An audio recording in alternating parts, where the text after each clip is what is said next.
Good afternoon, everyone, and welcome to today's webinar, Broadcom Layer 7 webinar, Build, Deploy, and Configure Your Demo Environment. My name is Maizi Dan from MBCom Marketing Team, and I'm delighted to be your host. This session is recorded, and it will be shared with you all later. And also, you can use the chat box at any time to share your questions. We will dedicate some time for the Q&A at the end. Also, since the webinar, it's a long session, we will be having breaks within the webinar. Let me introduce our speaker today, Burak Surgal, Technical Consultant at MBCom, and he will walk us through today's topic. Over to you, Burak. Thank you, and welcome everyone. I am Burak Sarıgül, and I will be trying to demonstrate you how to set up a demo environment, I guess. So, as mentioned, this is gonna be a long session, half a day, but yeah, we are of course free to take any breaks during the way. Personally, I am planning 50-minute sessions and having breaks like around 10 minutes in between. So I'm planning like 3 breaks, 10 minutes each. But yeah, feel free to stop us at any time, and you may raise your questions at any time as well. So this is not going to be overly complicated and technical session. We're just going to walk through the basic steps, starting from obtaining the software and observing the documentation and what's available during the process, and just deploying it peacefully. And then we are also going to mention the topics that are relevant during the process, like what are the common scenarios, maybe some possible mistakes to avoid, etc. So we can get started. I think we can get started. So first thing I am going to mention, and as I mentioned, this is our agenda. So I'm going to talk about the solution components. What do we have under the Layer 7 API management product family, and maybe some naming of the components, because you might have noticed the components or the solution itself, the umbrella name, tend to change occasionally. It might be, related with some acquisitions on the company level or some, strategy changes, etc. But yeah, I'm just gonna tell you what stands for what in general, and then I'm gonna show you what components to download and which components we are focusing today, because we are not gonna just exhaustively install and inspect every component of the solution. And I'm going to take you through the basic scenarios, what to expect out of the box. It might be a little bit different than just any tool, because this is more like a framework enterprise solution. So we better inspect what to expect out of the box from the solution, and of course your questions and answers. So when I'm talking about the solution components, I try to refer to the SPD as often as possible. So what is the SPD? Is the specific program documentation, because especially after the product became a bundle, and if anyone is unaware, we have a single license. So everything within that bundle is part of our solution. So it's also useful to revisit, even if you're aware of the solution every now and then, so that you are aware of what is offered. So SPD, if anyone is curious, is here, and it has been updated recently, earlier this year, I guess. So if you look at the SPD very quickly, you are going to see the Layer 7 API Management Bundle consists of the API Gateway Enterprise, which is the main core runtime engine that is used to, control our traffic, install and develop our policies that control the runtime of the APIs that we define on the gateway. And the other components mainly either reside on the gateway itself or are deployed on the side as a helper tool. And there is. There is still MAG, but you're correct. So good that the chat pops up, by the way. There is still mobile API gateway toolkit available, and you don't see it here. I don't know why, really, but it is listed here. You're going to see. Still includes the mobile API gateway extension. No worries. So we have the Gateway Enterprise. I'm going to mention that as well. You, of course, have access to OAuth Toolkit that I'm going to mention. You also have access to MAG, Mobile API Gateway Toolkit. You have access to API Developer Portal. You have access to Precision API Monitoring, which is going to get end of life soon, by the way. You also have some eligibility to use Gateway in a standalone fashion, so to speak. We're not going to focus on that, but the details are in the next pages of the SPD. And you have two more very valuable additions to the family. First is an additional external data store, VMware Tanzu Gemfire instead of the Hazelcast you can use. And secondly, the Symantec Identity Security Platform that you can use as an enterprise SSO and advanced authentication authorization platform. So honestly, we are not going to focus on these components during this call, but we are going to implement the gateway.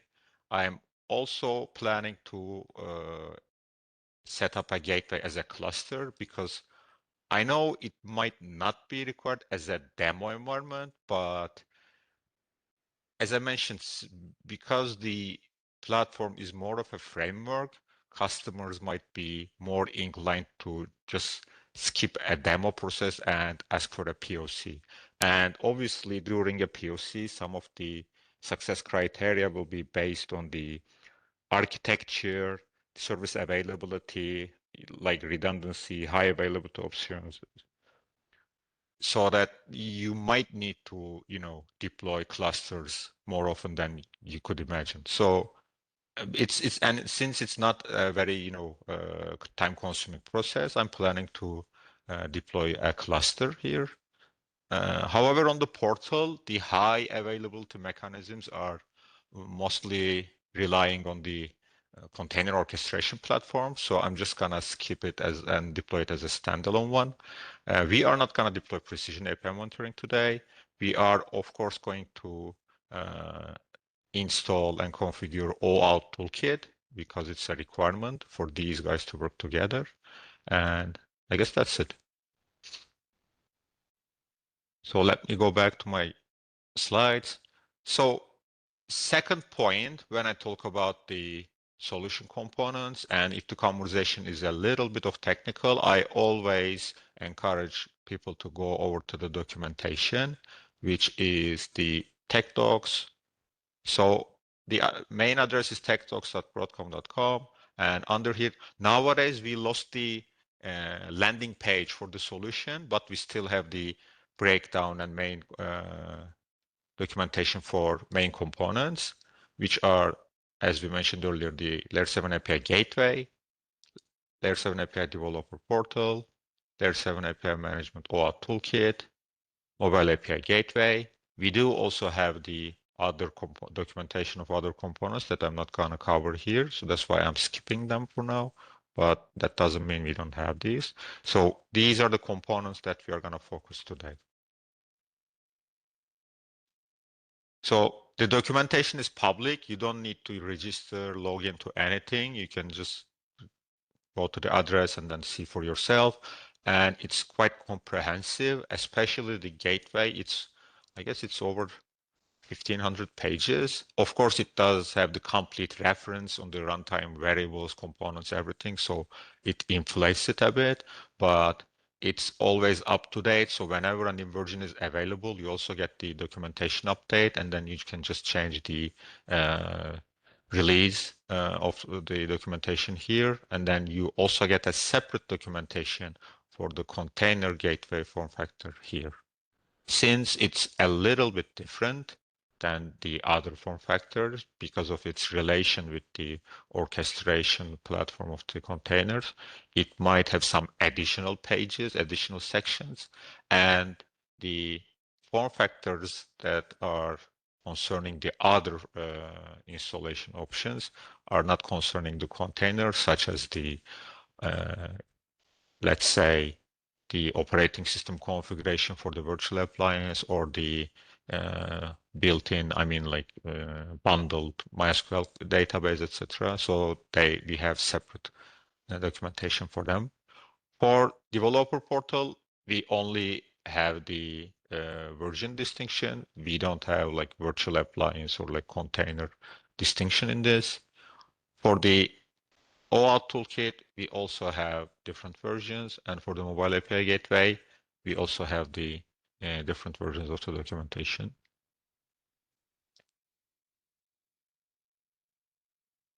So I guess, yeah, we can, without losing much time, we can just go to support and try to download and obtain the software that we are going to deploy.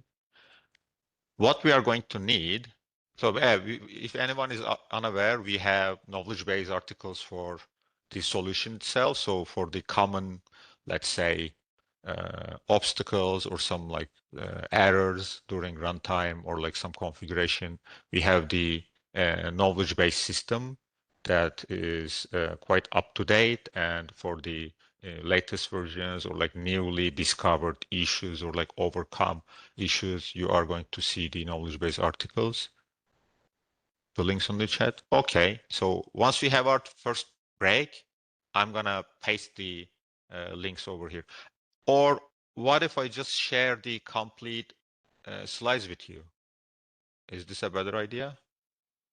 I guess I can send some files over to you. I had tried once. Yeah. All right. So for people unaware, we also have a knowledge base article to how to register to Broadcom support portal and then link your organization to your mail so that you are able to download your entitlements. I'm going to skip those because these are very well defined and explained over here step by step. After you are done with your enterprise access, we are going to need to go to support portal and try to download the files. So let me take you through back to the dashboard.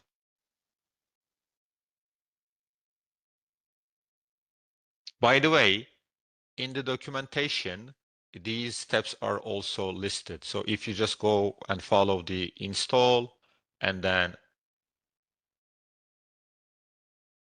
I want to search, but I know the search is not the best right now. And install configure update, or maybe in the release notes somewhere, you are going to be able to follow through what files to download, and also in the upgrade, where any file resides and what you need to do at what step, etc. So once you're logged into the support portal, you can just go to My Downloads over here, and then search for API, API Gateway, anything really. Even just API is sufficient. Yeah, it takes a little bit longer for me to populate this list completely. Yeah, if you just search for API Gateway, you're gonna see CA API Gateway. You might be aware that previously the solution was owned by CA, and later on Broadcom acquired CA completely. So Layer7 was a part of CA software. So that's why sometimes you can see references to CA name. And within this list, basically, most of these just lead you to the same files, but most of the time you just need to go to API Gateway Enterprise Multi-Platform, and then you are going to be able to access the versions that are still under support.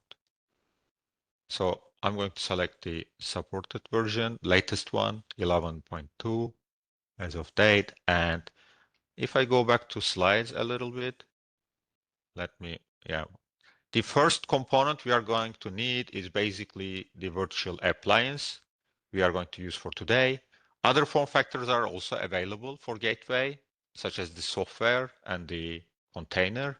But in my experience, the virtual appliance is by far the most preferred one, even in the real world examples, and maybe even more so for demo purposes, because it just gives you the complete third-party dependencies, such as the operating system itself that can, host run a JDK and the JVM itself, and it also contains a MySQL Enterprise instance. And if you just deploy two gateways, we all have the documentation and steps that we're going to follow in a couple of minutes that allows you to have a high available configuration replication.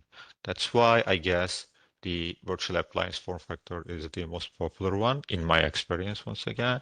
So how you download it is you're going to see the virtual Debian appliance OVA for 11.2, which is,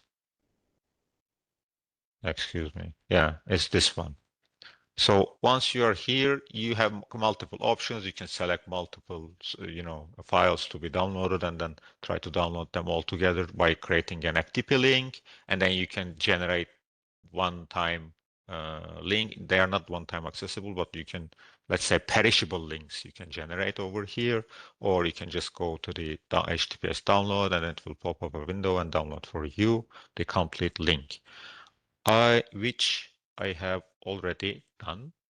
So at the end of that download, what you are going to end up with is, it's not here, I'm sorry. Let me bring it very quickly.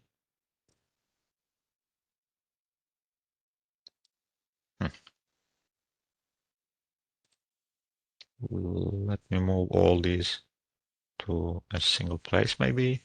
Yeah. So you are going to end up with this zip file as advertised on the page.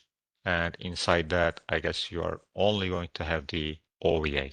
So the OVA file is basically the open virtual appliance that can be deployed on any ESX, vCenter, whatever hypervisor you have. That doesn't mean we support Hyper-V. We don't support Hyper-V. I have heard people manage to deploy on Hyper-V, but yeah, it's good to know that it's not officially supported.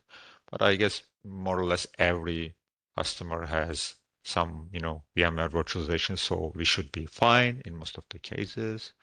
And let's skip to the second component we are going to need.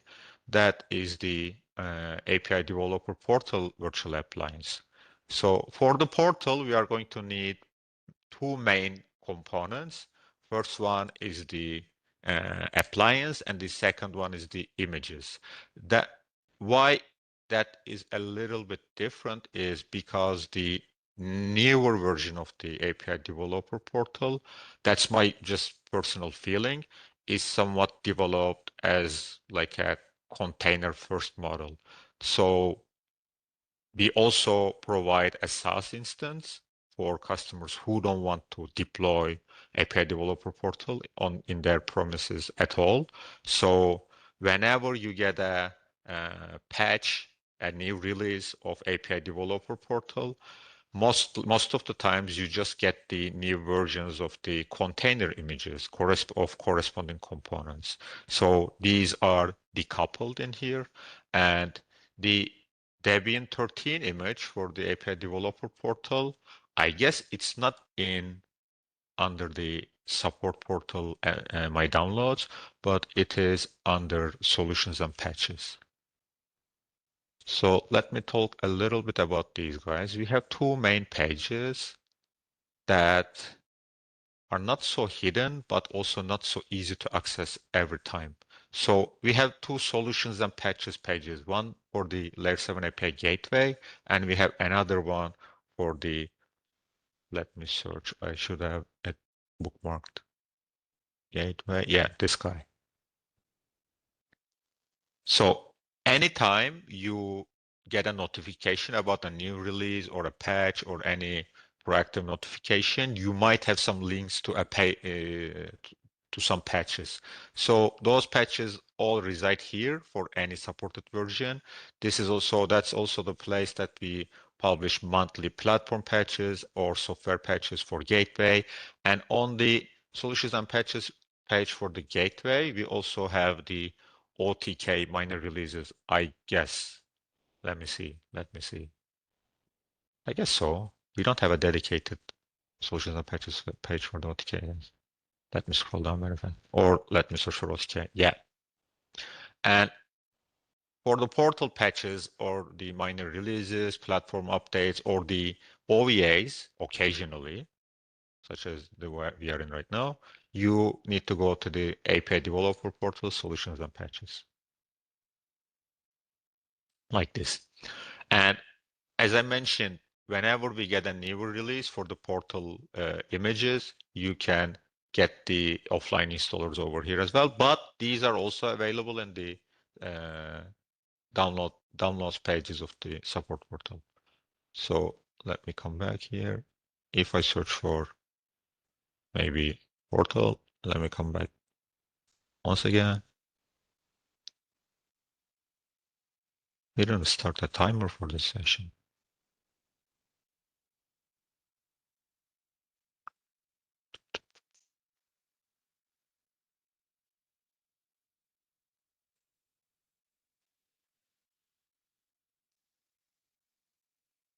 Yeah, as you can see here, I guess you're going to be able to access the minor releases here as well. Once again, I just go to the main product line. As you can see, you can also access the minor releases here and see the installers. One thing to keep in mind at this point is when you are developing the images, that is the API developer portal installer. So within that archive, you are going to find basically the images and some sample configuration and the setup script for the uh, Docker Swarm mode that is deployed on the virtual appliance. So we have the installer and we also have the offline installer. So the installer portal sh script is a little bit different than the one that's shipped within the offline installer. So this one expects to be able to connect to the repository of the containers online, while this one just doesn't. So most of the times, I mean, my customers are most of the times are isolated or at least don't have any access to the internet. So most of the times I just download the offline ones. That's what I did for the purpose of this session as well. Container images 5.4. Oh, I didn't download it 0.2 anyways. And next, we are going to need the OAuth toolkit installers.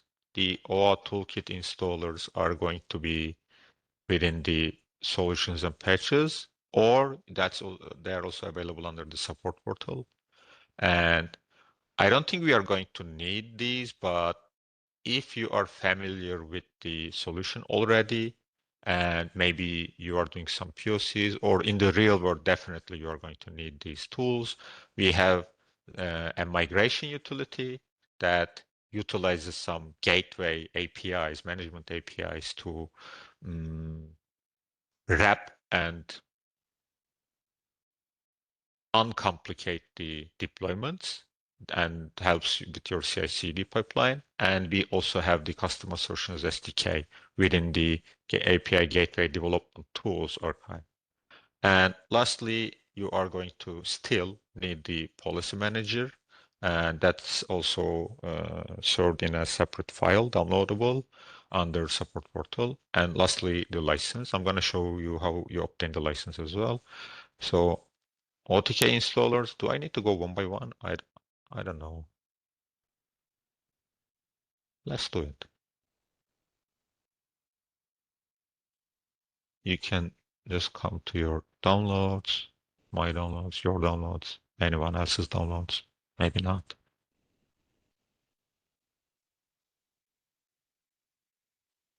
And then the OAuth toolkit installers are still going to be under the API Gateway solution family, if the portal lets me. I'm not gonna do this again. Okay, so for the last time, I'm just changing the products. And I'm going to show you that the OTK installers are really there. So yeah, I'm not going to do it again.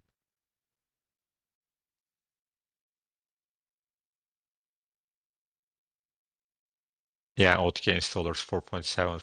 4.7.0, I guess, is the latest version available. While we're talking about the availability of the versions or which are the latest, etc., maybe we can also have a look at the central place that we can track these.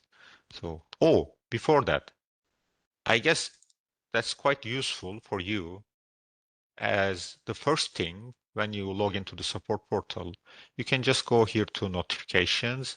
I know people hate notifications and getting mails, but I promise you, you don't get any spams or similar things from these. So when you click on notifications, this bell icon, and then go to this cog, and then search for API, maybe once again, and you can obviously get notified by critical alerts and also uh, notified about new releases, end of support, end of life announcements, and updates to the SPD and other legal documentation as well. I heavily recommend you subscribing to these. As I mentioned, you are not going to get any spam mails or anything like that, but these are quite useful to have in your mail. So make sure you get notified about these. And one of the mails you are going to get is about support lifetime life cycle. And if I want to take you over there, let's say, yeah, one of the main pages that are constantly updated, CA API gateway release and support lifecycle dates. So you don't need to keep in mind which minor release was released when and when it's getting out end of support, etc. So you can just every now and then, whenever notified actually. So whenever this page is updated, you get a notification anyways. So you can just get when was any version released, what's their GA date, and when they are getting end of support, when did they get end of life, etc. Okay, and we have the similar page for the portal. Let's say portal end of life. I guess I don't have these links in the slides, but I'm gonna include them. Yeah, you see, we have the very similar for the portal release dates, and you can find them over here. I guess with under the gateway page, you can also access. No, you cannot. Where is the OTK then? Yeah, we have these. Okay. So under the gateway release support lifecycle dates, you also get the support dates for the OTK and the MAG. Where is MAG? MAG is here. And that's that. Where are we right now? And yeah, you can imagine we have downloaded these and these and those. And GMU we are not gonna need for this session, but you can be sure that you most definitely need that in real world scenarios. And policy manager. Yeah, still, why did I say still we need the policy manager? So why we could not need it is because we are rolling out a new policy manager since like, I don't know, 2, 3 versions, and that's completely web-based. But it's GA now, but did we replace the policy manager completely? I guess not. I don't want to mislead anyone because I haven't checked for a while. I don't know the latest status of the web-based policy manager, but I don't want to just, discover it during this session, honestly. So I would personally still download the policy manager and install it if you're able to, uh, and have the web-based one anyway. So last but not least, we need a license file. And why do we need a license file? Because without a valid license, your gateways just don't process any traffic. And what is a valid license? A valid license, can I go to enterprise software once again? A valid license is a license file that matches with the major version of your gateway. In our case, it's version 11 and valid by date. And also we have, I guess it's gonna be unified in the future, but for now we have two separate main licenses. One is Gateway Enterprise as functionality set, and the other one is covering the MAG. So if you are not installing the MAG toolkit, you don't need the mobile API gateway license. You only need the, I'm sorry, you only need the Gateway Enterprise. And if you search for API Gateway once again, you are going to see the API Gateway here. And then if you just go to Entitlement Details, and then you're going to see your license instances. And then under Entitlement Details, you can reach to your license, and then you can download your license. I'm not going to take you there because it has some addresses and stuff, some confidential things. So, and that's it. What you're going to obtain as a file overall, let's go over these once again. First one is the Gateway Virtual Appliance. For the gateway configuration, you basically don't need anything else. I mean, yes, you do need the policy manager, but just to configure the appliance, you don't need anything else. For the developer portal virtual appliance, you have the OVA, plus for the application, we need the installers, as I mentioned. I don't see them here. Let me bring it, which is this. And for OAuth toolkit, where is my OAuth toolkit installer? I cannot see it. Let us download it quickly. My entitlements. I promised you not to take you over here once again, but sorry.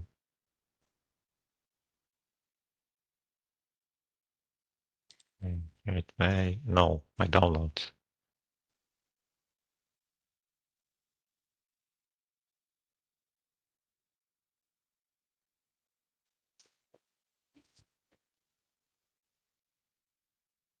We should have the installer somewhere.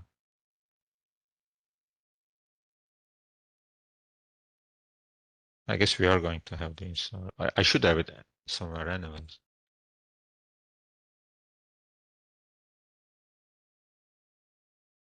Gateway, once again.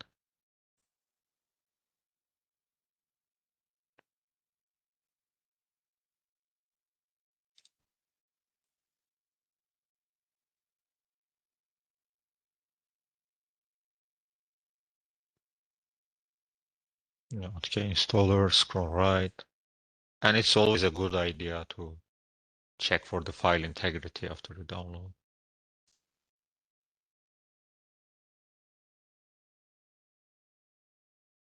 Oh, I didn't have it. Okay.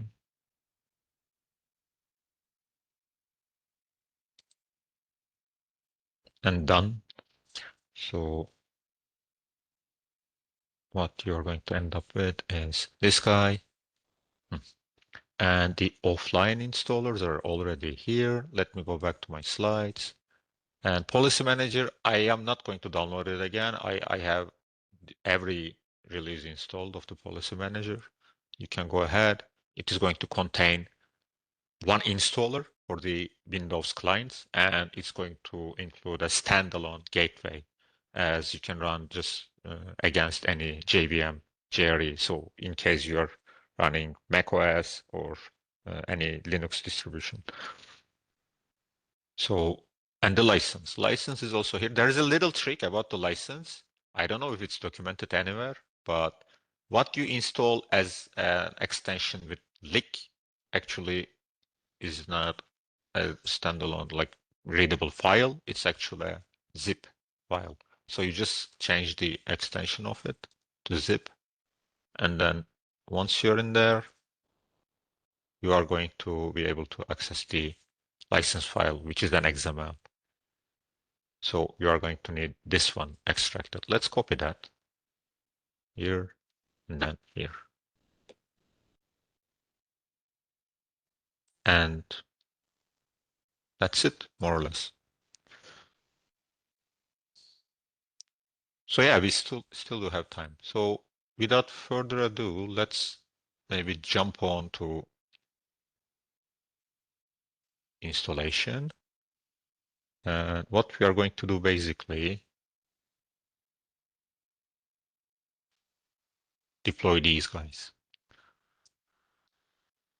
So we are planning to install 2 gateways very quickly, just to maybe one, I don't know. It depends on how quickly we act, really. I guess we can do it.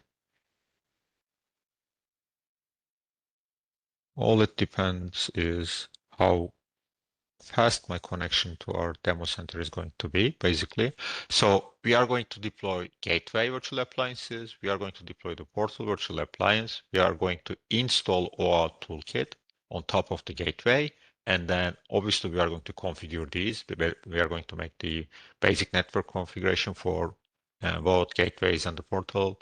We are going to, configure the cluster replication, considering we are going to have a cluster of a gateway of 2 gateways, and then we are going to initiate a gateway database configuration that I'm going to discuss in detail. For the portal configuration, similar things. We are going to need to configure its network, and then we need to bring the container images that we already have, and we just need to make some configurations on the portal.conf file. And finally, we are going to enroll these guys. I mean, enroll the gateway to the portal, because that's how you link these up nowadays. So let me see quickly in our data center. How do we?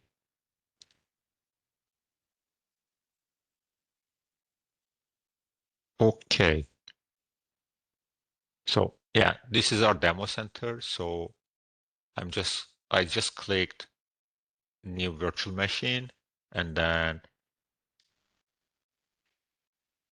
no. I just click deploy from template. No, it should be an import, right? I'm doing it wrong. Sorry.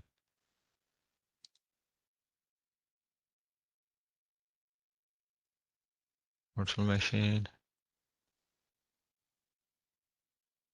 template. No, where is it? Excuse me for a moment. I guess I'm just clicking the wrong thing. It should be like new servers here.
Oh my God. Okay, I'm so sorry.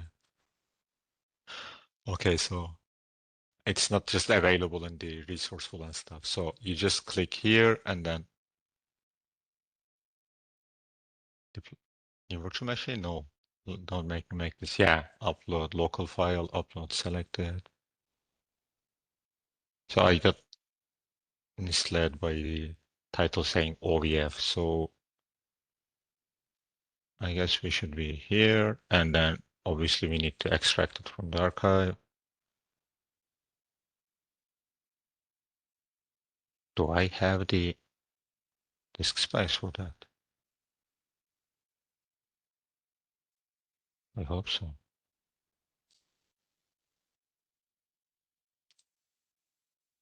Yeah.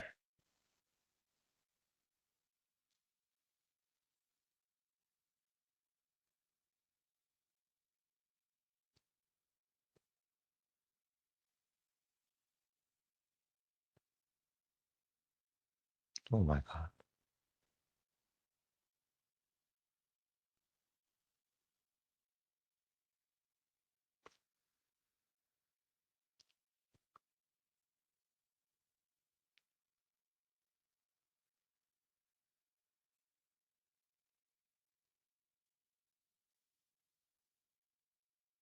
Is it trying to tell us to take an earlier break or something? No, because we are going to transfer and deploy these.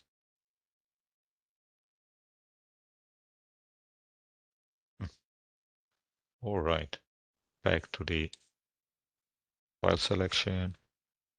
I guess it's this, right? So refresh. Yeah, you see, this is this one.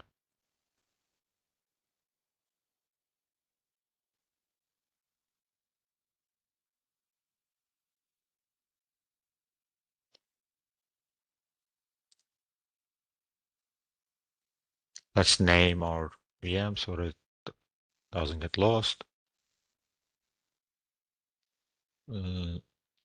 Gateway 1, I'm going to name this. We can do it later on. Let's just try to transfer the image. Yeah, here, please.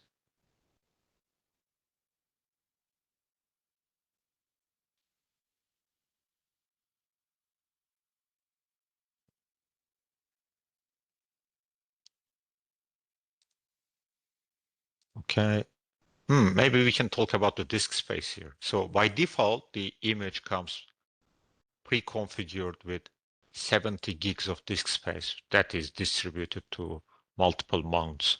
But for real-world applications, especially if you are going to need some file operations on the gateways itself, like you can take some backups, you can transfer some, I don't know, patches back and forth, you can get some dumps, it's not unprecedented to have GMU on the gateways themselves, especially in the non-production environments. So you might need some extra space. So I advise you to attach an additional disk and then just make it part of the virtual disk group, and then extend some partitions such as the home, TMP, and maybe the where MySQL, obviously. Yeah, we have plenty of disk space over here. This one, I guess. So that's our summary, but I'm going to change. I'm going to change the resources later on. And we just have to wait for it to be deployed, basically.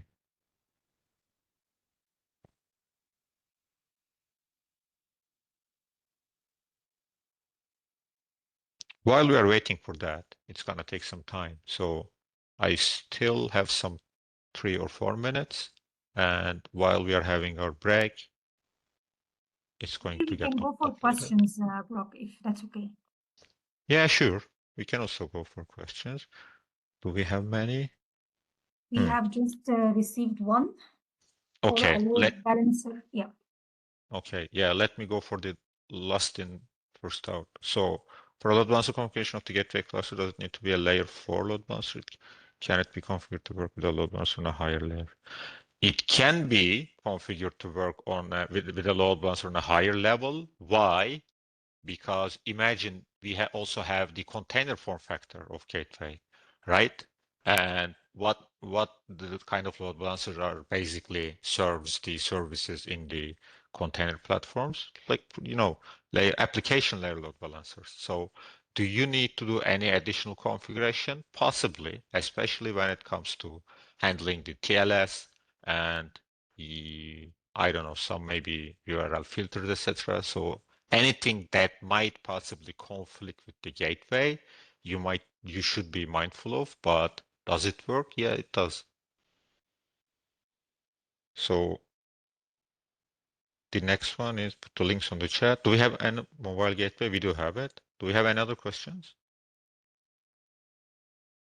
No, that's this the Okay. only one we have received so far. Yeah. Okay. Let me briefly check if I missed anything. Do I have anything to mention over here? We just received a new one now. Can we access this demo platform for deploying the gateway? No. Okay. Sorry for that.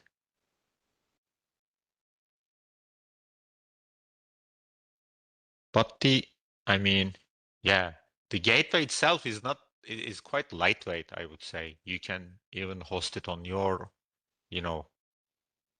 VMware workstation or VirtualBox even. But I cannot say the same thing for the portal, honestly. So yeah, you have a point about that. But yeah, we cannot share that platform. So mm, maybe some couple of stuff about the documentation. I don't know. Is it being uploaded? I hope so. It's not moving at all. No, we're not going anywhere. Hmm. Something is not right.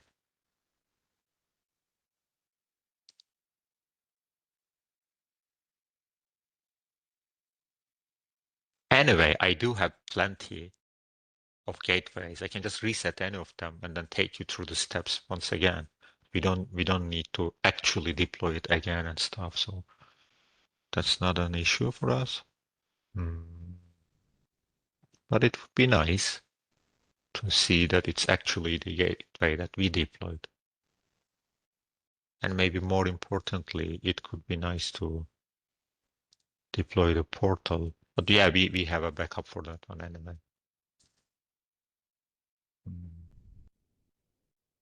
I'm sorry. It's not moving. Am I connected to this network at all? Okay, yeah. So maybe it's a pointer for us to take our break for 10 minutes and we'll be back at the hour mark. All right. All right. All I'm right. gonna So, pause my screen share and try to see why it's not uploading. all right.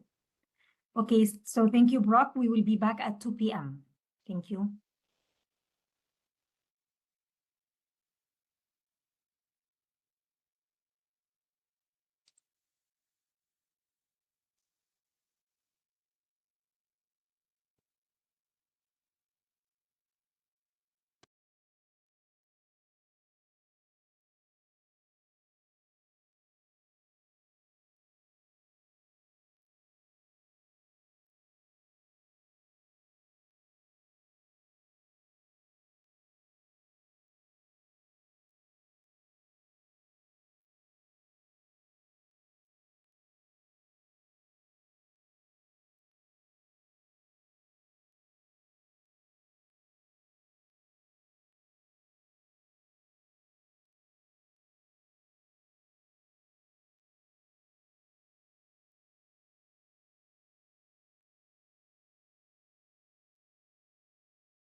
All right.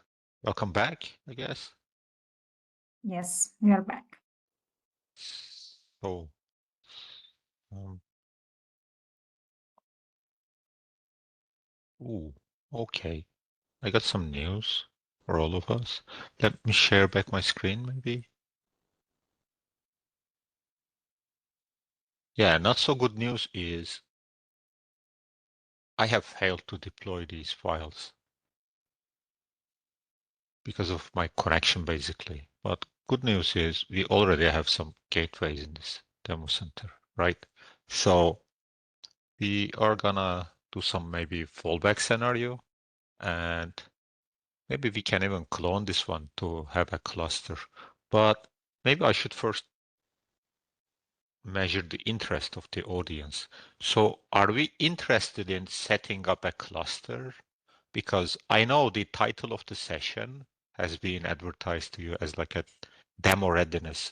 So basically it doesn't affect the main functionality at all. And I know we don't have a polling voting mechanism on this chat, but maybe we can raise our hands or something and then I can count. I don't know how many participant attendees we have, 22. I guess we can do that, right? So if anyone would like to see how we configure a gateway clusters, could you please raise your hands on the WebEx chat so that I can see? So if you're not interested, I might as well just skip it and spare some time for other valuable questions from you, maybe. And 3, 2, 1. No one? No one is interested in setting up a cluster, is it? Okay. So I take it as everyone is fine by moving on with a standalone gateway, single instance. In that case, I will just delete the database of this instance for you. I do have some snapshots. So we can just move on from there. And then maybe we can delete one of the portal instances and then set it up again. All right, cool. Sounds fair. So let's do that then. So let's imagine this gateway was newly deployed. And maybe let me first check which version is it and what's its IP, etc. And yeah, let me take you through the network configuration steps anyway. So it says this should be my, yeah, you are going to see. So first couple of steps, you are not going to be able to access it over an SSH connection, right? So let me delete it and take you back there maybe. And can I just delete it here? Yes, I can. Ignore these steps. These are not the first couple of steps. I'm just gonna delete the node. And I honestly don't know what happens if I just hit the delete while it's still running. We're gonna discover right now.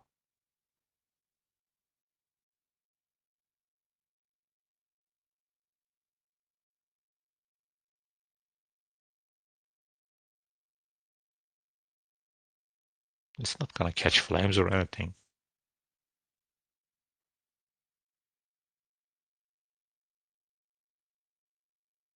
Cool. And let's imagine, let's not imagine, let's do. Let's go. So initially, obviously, when we launch our gateway, let's talk a little bit about the resources while we are at it. And I can settings. So once you deploy a gateway, obviously you are going to be asked by the admins or yourself what kind of resources I need. So since this is a virtual appliance, I should keep in mind that first two nodes in a cluster are going to be a little bit different than the subsequent nodes. Why is it is because it's also going to host the MySQL database, which is a configuration database. So while in theory it only holds the configuration, It's like named as configuration database. In practice, you might have some runtime dependency to the gateway configuration database as well. And by default, it's configured as that. Since it's dependent on the runtime, it is also quite crucial to assign, sufficient resources to these gateway instances where you also have the database nodes. So for the sake of demonstration, you can assign limited memory as low as 8 gigs or 4 gigs of memory. I guess in the documentation, it is advertised as 4 gigabytes of memory minimum. Let's go back to the so one thing I'm quite uncomfortable with the documentation lately. I usually love the documentation of the gateway and all the components, but lately we just lost our ability to search for any titles. So I advise and I absolutely beg anyone to leave a documentation feedback so that they can bring back the title search again. So this is just unfunctional right now. So that's not gonna stop us. We are gonna download the PDF. You can download the PDF for any component and then search there, and then I'm gonna access it over there. Anyway, I guess it's advertised as 4 gigs of memory minimum, but I advise you if you have the MySQL within a gateway node to assign at least 8 gigs of memory. In my case, you see I have assigned 24 gigs of memory. For the CPU, it usually just depends on how much traffic you get, basically. That memory as well, but the CPU is just bound to that, and obviously your entitlement, because for the virtual appliance form factor we are eligible to use up to 8 vCPU cores. You can, as you can see in here, I guess, is it written like that? Yeah, virtual appliance can utilize no more than 8 vCPUs. We don't have any restriction on memory. So if your customer, your environment tends to, serve like large requests and responses, or you are utilizing some caching mechanisms within the gateway, etc., you might want to increase this even further. So 4 CPU cores is enough for me. Memory is fine. As I mentioned, this is the out-of-the-box configuration for storage, 70 gigs of storage, and I can easily add additional one. I believe that's easier to manage, to just have an additional disk and then assign that to the existing partitions. And then once you are done, when you boot the gateway, you are going to be falling to the main login screen.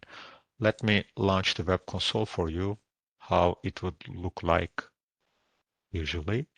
So, oh my God. So it is gonna be, yeah, let me clear this. I cannot clear? Okay, I cannot. I can reboot it so that it even feels more immersive. Yeah, let me show you.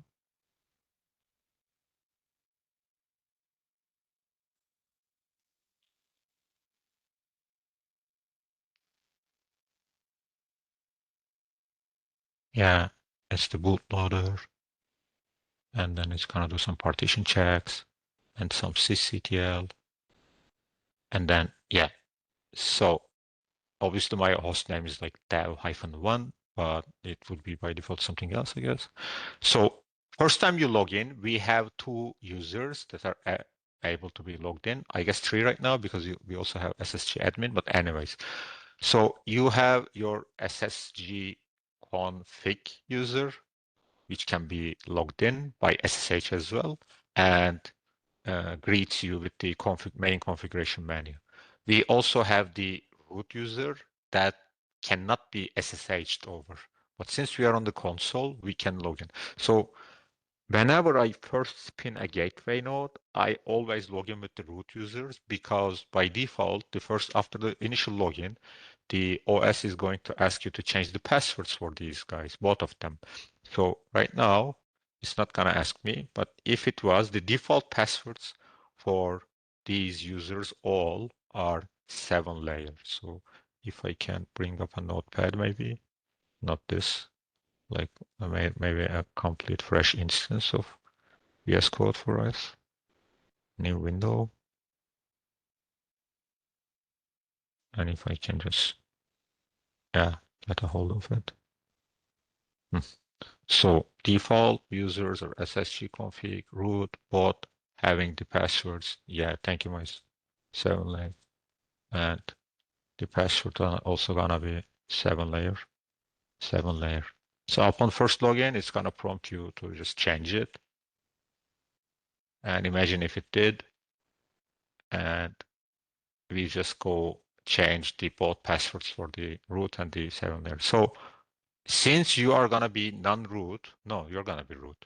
So it's gonna ask you to change it. So if you want to stay PCI DSS compliant, you can just give something like WA, E12 and shift 12. So this is regardless of the keyboard layout. I know in different languages these stand for different, signs, but in almost every keyboard in the world, these are special characters. So if you just go for QWE, shift QWE, 12 and shift 12, you can just go past the password requirements of the operating system users. Okay, and then you can, once you are in with the root user, after you have changed its password, I'm not gonna do it. Okay, 7-layer. You can just change it back. So since we didn't go and trigger the password change of user SSG config, you can trigger it from the session of root, and then you can just say passwd SSG config, and then you can change the password, update the password of the SSG config. Since you are root user, you can set it like 7-layer again, and then 7-layer just for demo purposes, right? So once you are done updating the passwords, they are not going to prompt you again for changing, because by default, the password change policy is 90 days, I guess, right? I changed it. Okay. So yeah, some configuration is not out of the box for these. So this had been pre-installed. So anyway, once you are done, what we need to do is just configure the network. So we need to provide some IPs. For this, on the gateways, I like to use the SSG config menu because of a couple of reasons. First, it's like easy to follow, and it also gives you some summary page at the end of the configuration that eases the documentation a bit. Do we not have any other alternative? We do, because this is basically a Debian 13 Trixie. So it also utilizes the network manager. You can just go ahead, do whatever to your knowledge. Just edit the network manager configurations for the interfaces. You can use the NMCLI, network manager command line interface, etc. These are all valid, but keep in mind that gateway also keeps the backup of these. So some steps that we are going to encounter in this network configuration menu are not done on the NMCLI. What do I mean? You're going to see. We set the host name, etc. So on the main menu of the SSG config user, we just select the configure system settings, option number 1, and then option number 1 again, configure networking and system time settings. Go through here, and it's going to take us through one by one. By default, if you didn't attach any additional interfaces, you are only going to be listed on SSG ETH0. So it can go, I guess, up to 4 interfaces, but having 2 interfaces is quite common, assigning one of them to like maybe administrative networks and the other one purely to traffic. And you can also utilize 3 or 4 interfaces in cases like you might be going outbound, let's say, to external connections to over one network and then reaching to your internal resources like web services over another one, etc. So, by the way, every step we are covering are quite well documented. And if you go, for example, install, configure, upgrade, and configure the appliance gateway, I guess, gateway, I don't know. Yeah, that's what happens when you don't have the source, right? Okay, networking. So yeah, it just takes you here. And the number of networks I mentioned are there, I guess, under the overview, network architecture, etc. It should be over there. Like if I search for maybe the interface name, like this. No, it's taking us to ugly places.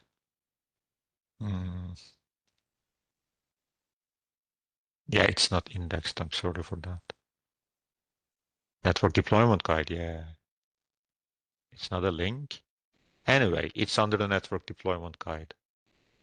So back to the configuration, which network interface I like to configure. It's option number 1.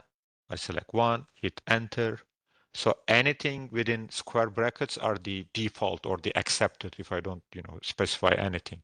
So do I want the interface to be enabled on boot? Yes, enter. So do we want IPv4 networking? Absolutely, yes, enter. So by default, it comes as DHCP. So I changed it to static. So you should also change it to static just by typing static, enter. And then it's just gonna ask us what's your static IP address. So I'm gonna keep it the same. I don't want to, encounter any IP conflicts. 10.10.4.11. Our net mask is 24. So, oh my God. 255. Same thing. I mean, I didn't need to type it down, but in your case, you would. And our gateway is on the first 10.4.1. And that's it. And it's gonna ask us next if you want to enable IPv6. Most of my, experiences, we don't. Especially this is internal, so no. Would you like to enter another network interface? So if I had the additional one, I could do the SSG, ETH1, 2, 3, etc. So let's keep in mind while we are configuring these, because it might be relevant in POC scenarios, that ETH0 is considered the administrative interface. So whenever you are positioning 2 or more interfaces, keep in mind that the interface, that the IP address that you are going to SSH through, you are going to access by your administrators, operators are going to be SSH ETH0. Why? Because we have some built-in firewall rules. We have some, listen ports that are, bound to the specific ones. So these are all available on the ETH0, but not over the ETH1 or the other ones, especially the SSH. So we just need to keep that in mind. If you are configuring one by one, like I'm doing right now, the first one is going to be the management zone. Okay. So I don't have the second one right now. Let's say no, I don't want to. Do I need to change IPv4 gateway for the whole machine? I don't need to because I have a single one, but in, instances where you have some maybe SNATs, the gateways of the interfaces, the networks are not the same as the default gateway. You can just assign it over here. I don't need to. No. It's gonna ask us for the host name, FQDN. That one API gateway.local domain works for me. And then what's our DNS server? I'm just gonna go, so these are accessible over the internet. So I'm just gonna go for Google DNS, I guess. Next, search domains, API gateway local domain. Okay. I don't have a DNS server over here, but okay. So time zone, it's gonna ask you next. If you say yes, let's say yes. There is a little trick over here. So first you are asked to choose not the continent exactly, but some zones. So I'm in Asia. So I select like 5, enter.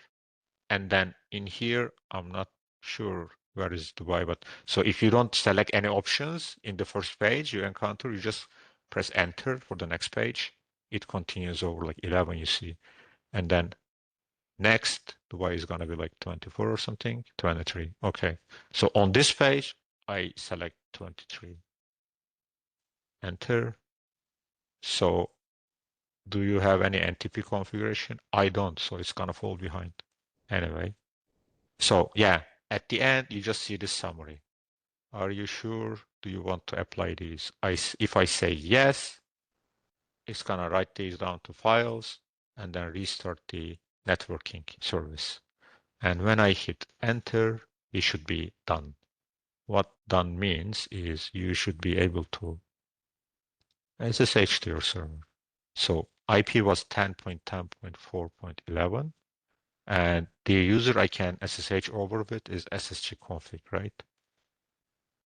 And when I go over there, you see I have the password saved and everything, so it just jumps me to the, main configuration page of the ssgconfig user. And as I mentioned, by default, SSHing over root user is disabled. I hope I didn't enable it. Let me see. Yeah, you see, it just doesn't, let you in. So, but can you not use the root user at all? You can, but you just need to come here by default. If you don't have any other user configured that can SSH, you can just use this option number 3 on the menu, use a privileged shell, and then it's just gonna sudo for you. And then you are just asked for the root password, which is 7 layer for me again, and then see I'm in as a root user. So what do we have here? Not much. We have the gateway runtime installed, I mean unconfigured. So we just need to configure our database, basically. So that's gonna happen over the ssgconfig menu again. And then let me take you to the MySQL very quickly, because it's gonna have some artifacts that I'm gonna get rid of. CMOS. Okay, so maybe I'm just gonna drop these. Can I specify multiples? I hope so. Let me try once. No.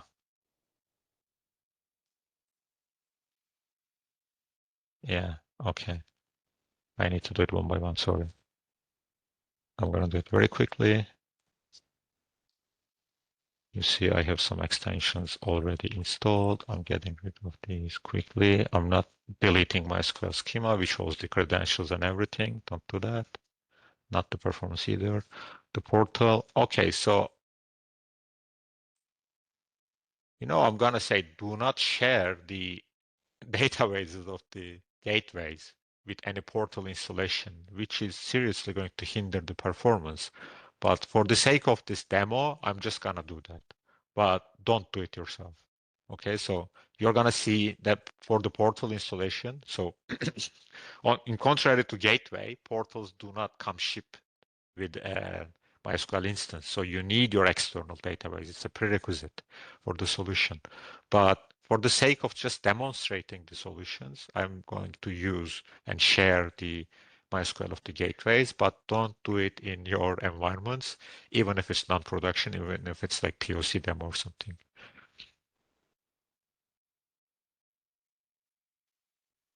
Did we miss anything? Yeah, we got RBAC, of course. RBAC also belongs to the portal stack. So you see how it makes things complicated. So tenant provisioning as well. So all these belong to the portal normally. I'm going to show to you. Analytics as well. Database. So yeah, did we drop RBAC? We did.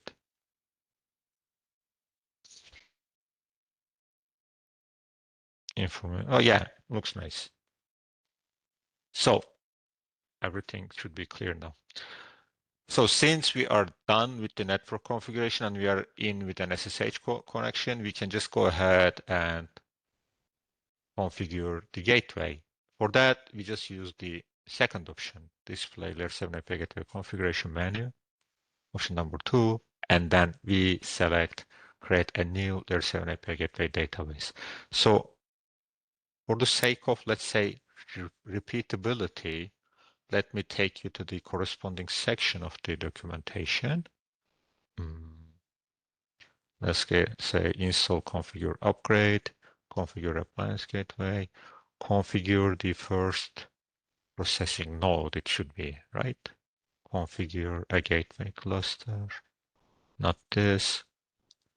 So if we were configuring the gateway as a cluster, I mean, at least 2 nodes, the first thing we needed to do was to configure the replication before anything, after network configuration, obviously.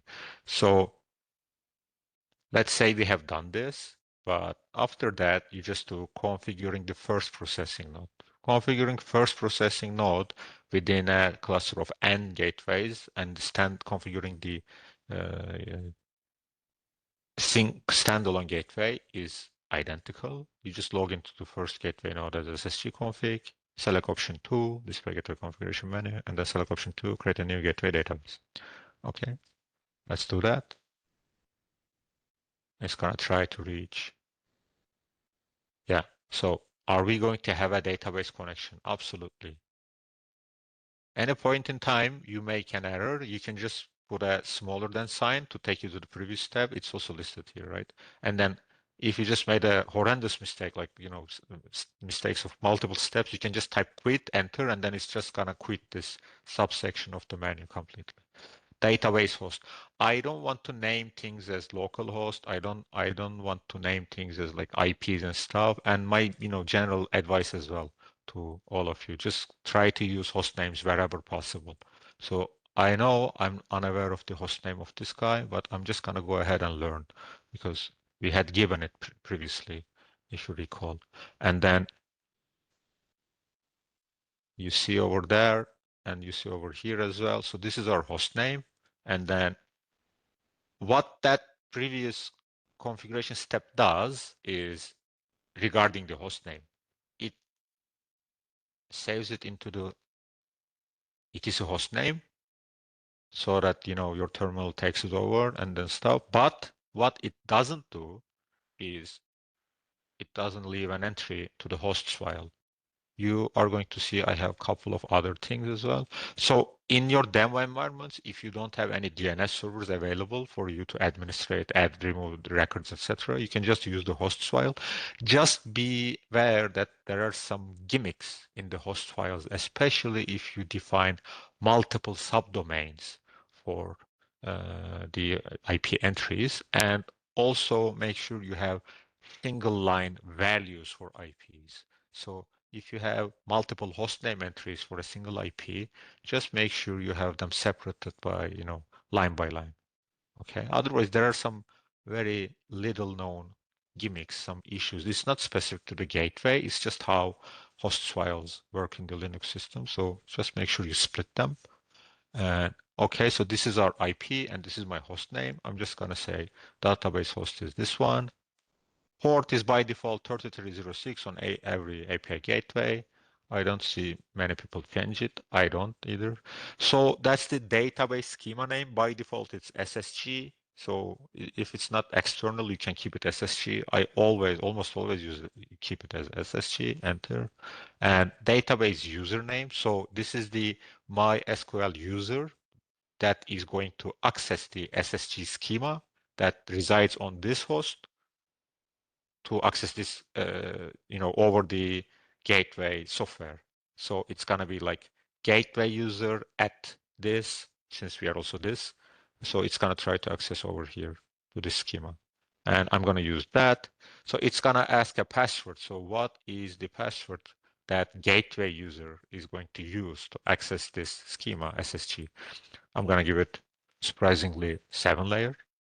And it's asking me to confirm it again, 7-layer.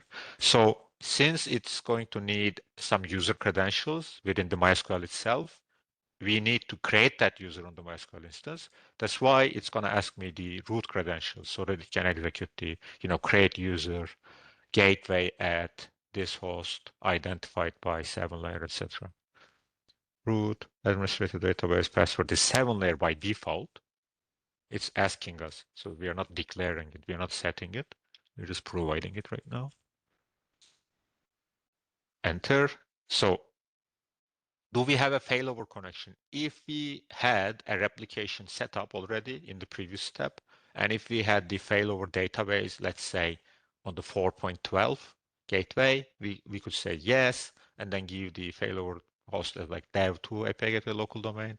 It could be as simple as that, but right now we don't have it. So I just select no, And this is the default administrator username that is going to allow me to log into the gateway application. So if you're familiar with the product, this is the user that you use on the policy manager by default. So I'm just going to name it admin.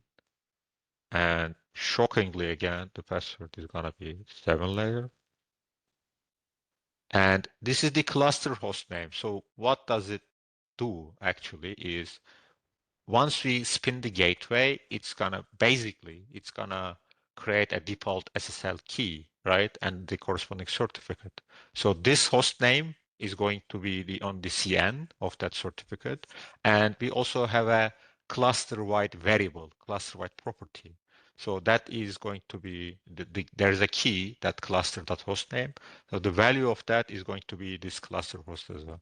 So if you have like multiple, hosts, you can say dev.api-gateway.local domain, something like this. So it is a very common practice to assign this value to whatever you advertise your virtual IP as. So your virtual host name that you position in front of this gateway cluster could be very well be this cluster host name. So also imagine you are bypassing the SSL over the load balancer and directly offloading it on the gateway. Then, you just already set up. Of course, it's going to be self-signed, but anyway. Cluster passphrase.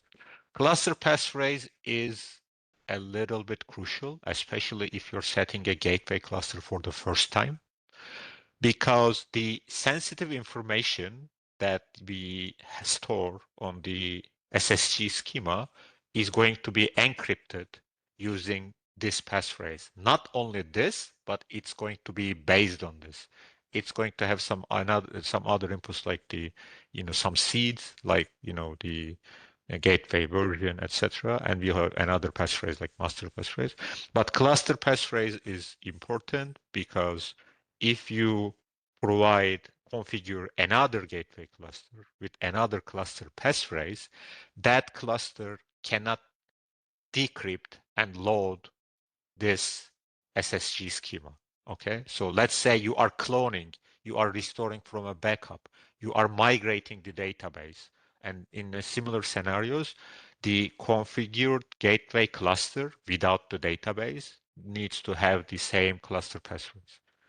And I'm gonna give the cluster passphrase as 7-layer. And as the final step, it asks me, do you want to enable and run the gateway? Yes, I do want, please. And the summary is like this. It's gonna take a couple of minutes because the initial schema creation has some around like 80 tables or something. But once it's done,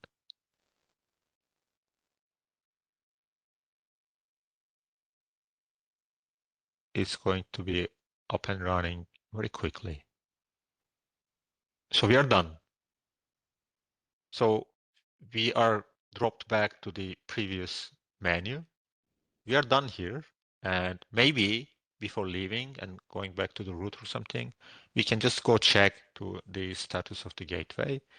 For that, we have the option number, I guess 6. Yes, display the current layer 7 API gateway configuration. No, status 7. Manage layer 7 API gateway status.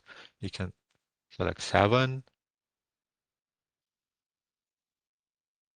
You see it's running. So while it was still, loading, let's say starting, it would say starting. If it stopped, it says stopped. And if there is an error in the configuration, such as this, let's say cluster passphrase and things like that, it would say won't start. So if you just, this is like the summary status of the gateway node that we are on right now. And it's up and running. We can exit here, and then we can exit this configuration menu as well.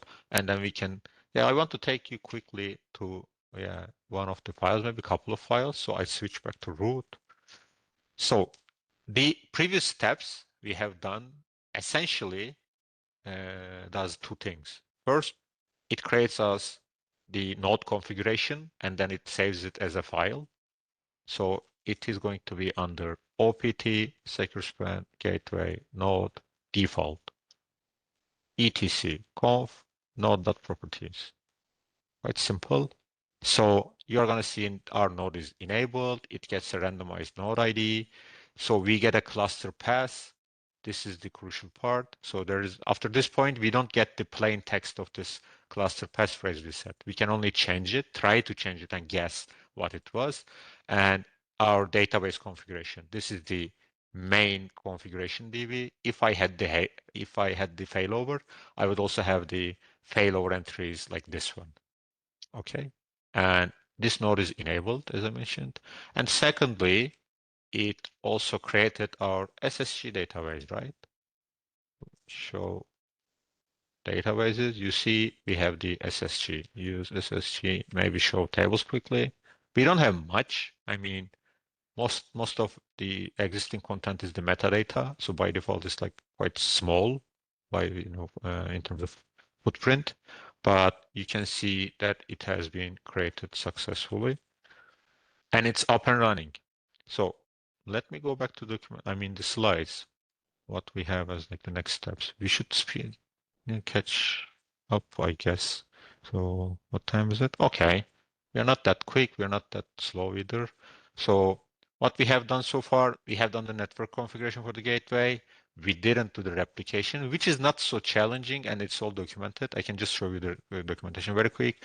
We have created a new cluster. So let's talk about the cluster. What is a gateway cluster basically? So I always primitively describe it as any gateway runtime that connects to a common database with another runtime makes up a gateway cluster.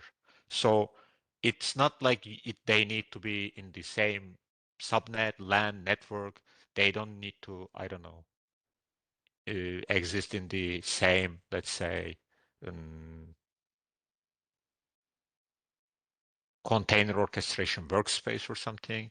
All that matters for us, for the gateway to be able to name this within the same cluster, they are actively running by looking at the same configuration database.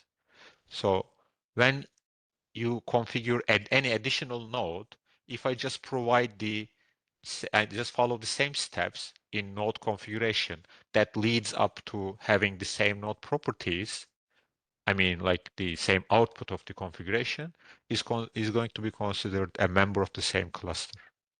Okay. Likewise, there is a very common. That's one of the reasons I wanted to configure the instances clusters. So when you are configuring the subsequent processing nodes, I don't know why, but I guess it's intuition because I've seen it quite often.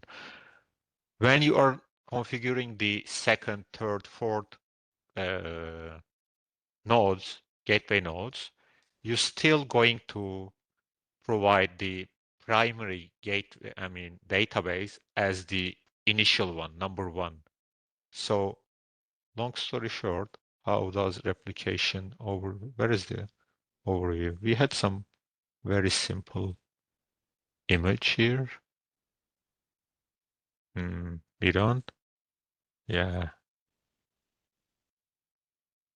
Architecture. Do we have it here in the getting started maybe? Yeah, I always used to search for the titles. I'm sorry for this. Gateway, architecture, yay. Where is it? This one also does the work. No. Production network maybe. Where is the secondary gateway? Anyway, I can draw for you. Mm.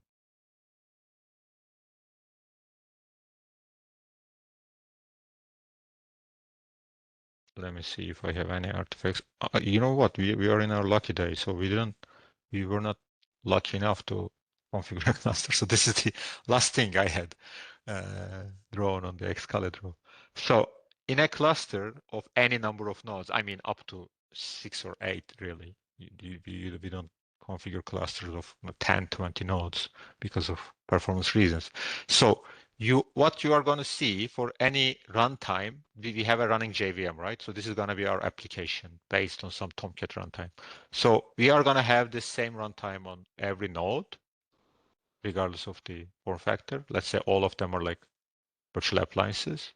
And then we are only going to have databases as many as 2.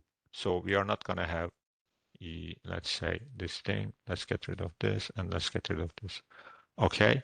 And then my primary database connection is always going to be the primary database, and my failover connection is always to the, thanks, Gustav. Is it the configuration? Configurator, yeah, exactly. So we always follow the documentation. These are well documented. These are not unknown things. Ah, that's the cluster diagram. Thank you. Let me click to that.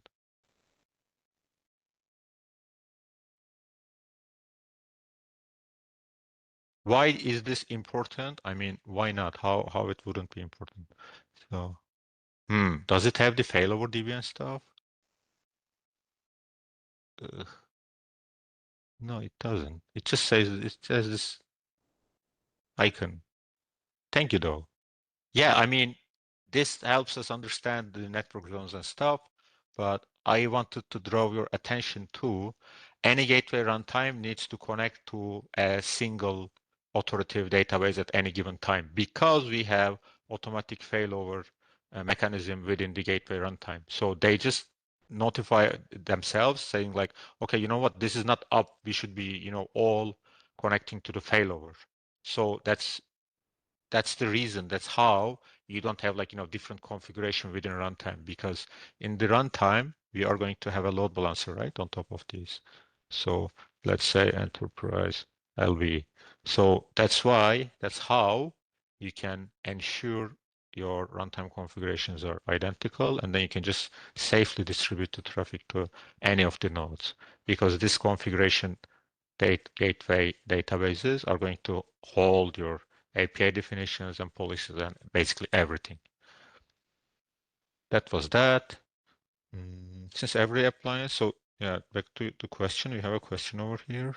Can I read it completely? Since every appliance comes with a MySQL database, can you configure every node to have as failover all the other databases? Do you mean like failover as myself? Do you mean primary this, failover second, and then when I come to the third instance, primary is on number 1, but failover is on number 3, kind of thing?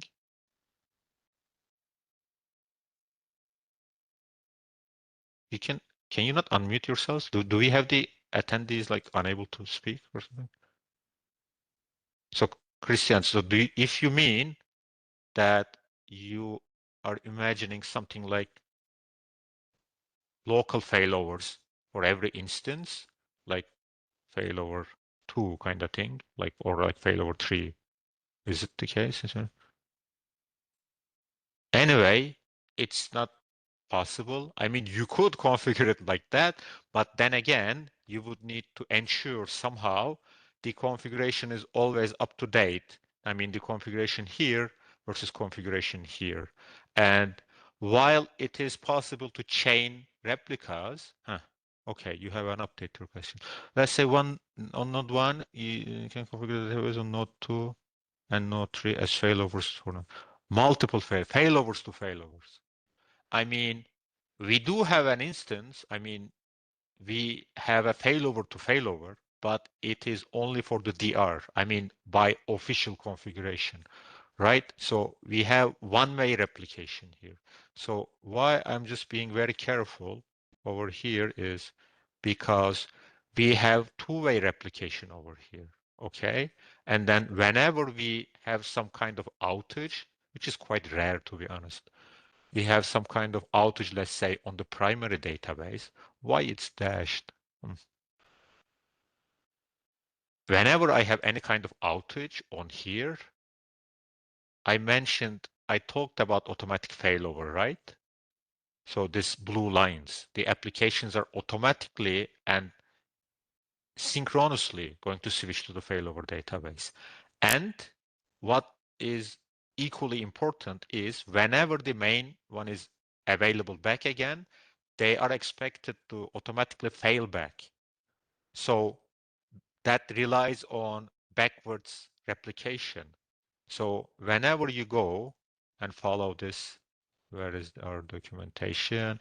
Let's say install, configure, and then configure a gateway cluster.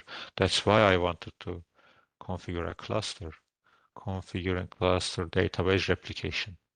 Let me just quickly take you through this, okay?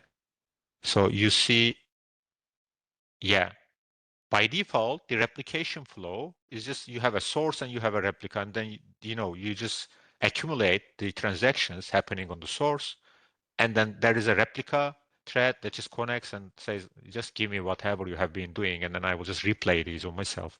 And then it does, it keeps some other records, etc. And we just configure this mechanism again by mirroring it. So first we register the, let's say, first node as replica of the second one. And then we just go ahead, you're going to see, we're going to do the same thing other way around. We're going to say, we are on the number 2, let's say, you are a replica of this one. And since we are going to have distinctive server IDs, it's not going to, cause like an infinite loop recursion. So whenever is the initial source of a transaction, is not going to be come back and replayed. Okay. So at the end of the day, after you set up 2 replicas, you are a replica of this and you are a replica of that, you are going to end up with dual way bidirectional replication. Okay. And since we cannot have like, the third option, third one here, it would be like, 3-body problem, or it would be like, it would require a quorum, right? It would need a different kind of mechanism. We don't have that. So it's not like group replication we are offering here. That's why we cannot have active number of replicas. That's number 1. Number 2, in a case where you might want, okay, but can I have an additional gateway instance? Yes, you can. You can have another replica. I'm not sure which way should I point the arrow, but anyway, let's say transactions are going to flow that way. Okay. You can configure another replica and then say this is a DR. So we also have the guide of it. I don't want to search, but I'm just going to search disaster recovery. If you just go for disaster recovery, yeah, configuring a disaster recovery system, you see gateway disaster recovery system underneath section reference. Nice. All the way to the bottom. If you go to reference and then gateway disaster recovery system, in this scenario, you have another instance of a gateway that also has a MySQL instance that is a replica to the failover database, but it's one way. Okay. So what does it do?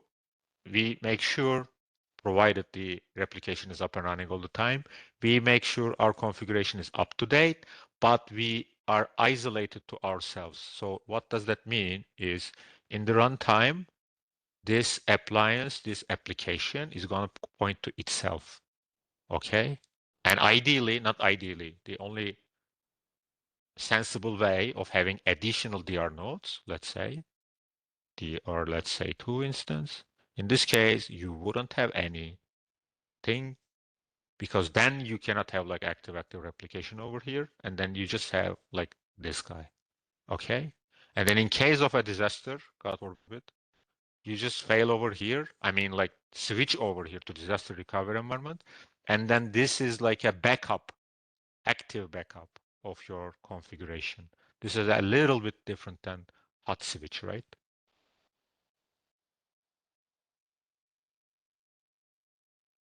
And we have a feedback from Costa, and he says like each gateway node can be configured with a database failover connection to any specific secondary database. Yes, you can as a configuration, but you would be sacrificing from the configuration integrity, right? Because if I introduce, like, as I said, if you just introduce a replication of a triangle, you cannot replicate over that with our solution of replication. Okay? Keep in mind.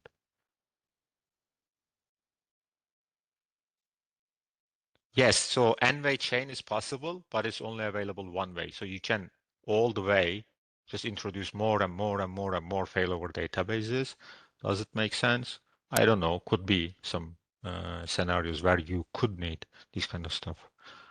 And this brings us to our next break, I guess. And let's have an 8.5 minutes of break, and then I'll be Okay, back so at 3 p.m.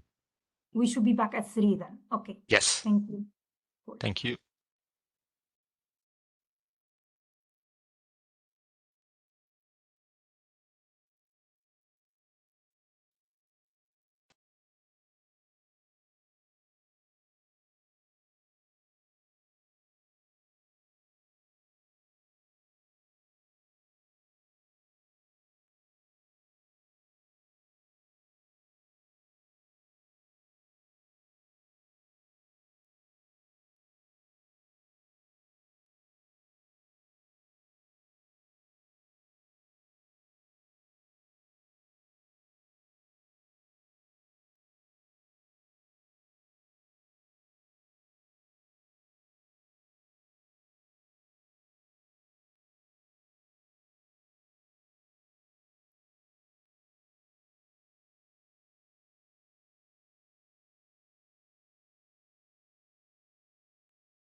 Hi, Brock.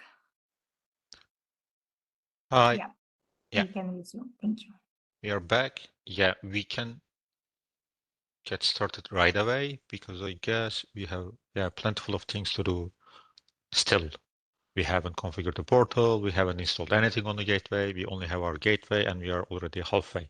So, by the way, the message from Christian is quite valuable.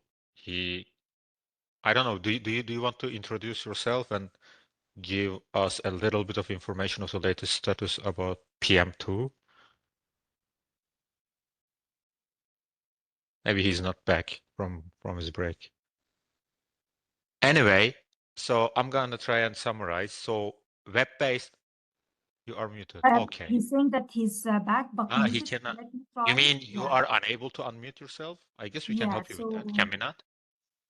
I think so. So let me try to, Let me try as well. yeah. I cannot do that. No, I have to make him a Yeah, panelist now it's first. working. Hi. Yay. Yeah, so I Hi. have done it. Yeah, Hi Hi. and welcome. Thank you. no worries. Yeah, just as a matter of intro, maybe some people in the call know me. I know some of you, but I'm basically the IPR management technical lead for EMEA. And I'm working together with Kostav, who has a similar role for partners. So I'm looking more at large accounts.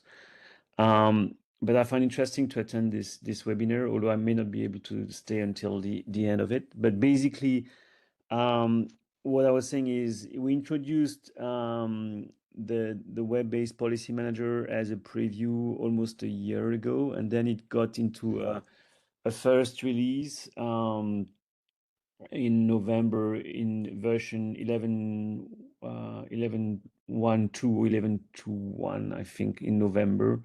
Last year, I think I put it in 11.1.2, I think. But anyway, and the idea is to basically have the same visual experience as you have with the Fig Java client, but in a web browser.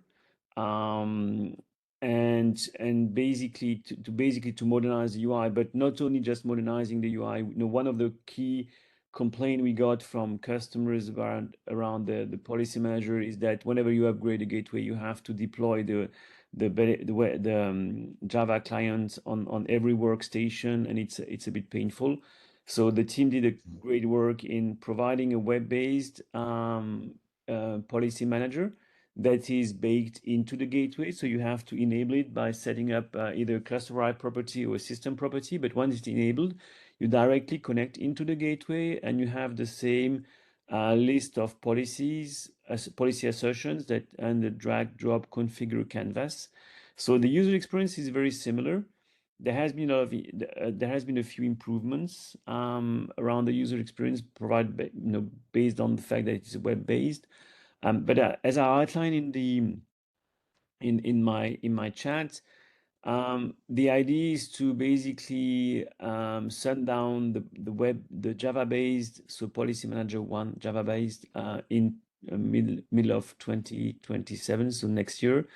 And we basically are going to put into the web-based Policy Manager all the things that we have into the Java-based Policy Manager, so that the end user experience stays the same. We have parity, but there are a couple of key benefits, I would say, and one of which is that it's fully compatible with Grafman, so you can export directly Grafman bundles and you can re-import them. And when you export the bundles, you can select the dependency. So this is really powerful. And the bundle that you export with Grafman through the web-based policy manager, you can export them with Grafman, the Grafman CLI and the client. So that's pretty cool, pretty powerful. And then if you connect over the network, you don't have the network latency that you may observe with the Java client, because it's a client server architecture, whereby here you basically connect directly into the gateway. So there is a lot of benefit. And even if we are almost close into parity, we're going into the next version of the gateway coming out in a few weeks now. We'll have the debugger and the auditing capability that you have into the Java client. So this will be introduced into the web client as well. And I already started using the web-based and just switching over to the Java policy manager when needed. And quite frankly, you know, I think it's the right thing to do, and I'm most of the time now using already the web client. So I really recommend you start using the web client because Yeah, it adds a lot of I value. also do recommend everyone to use the PM2. So just a disclaimer here, it's just a force of habit. I have been using the TIC client for around 10 years now. So I also recommend everyone to use the web policy manager wherever applicable. It's just a force of habit for me.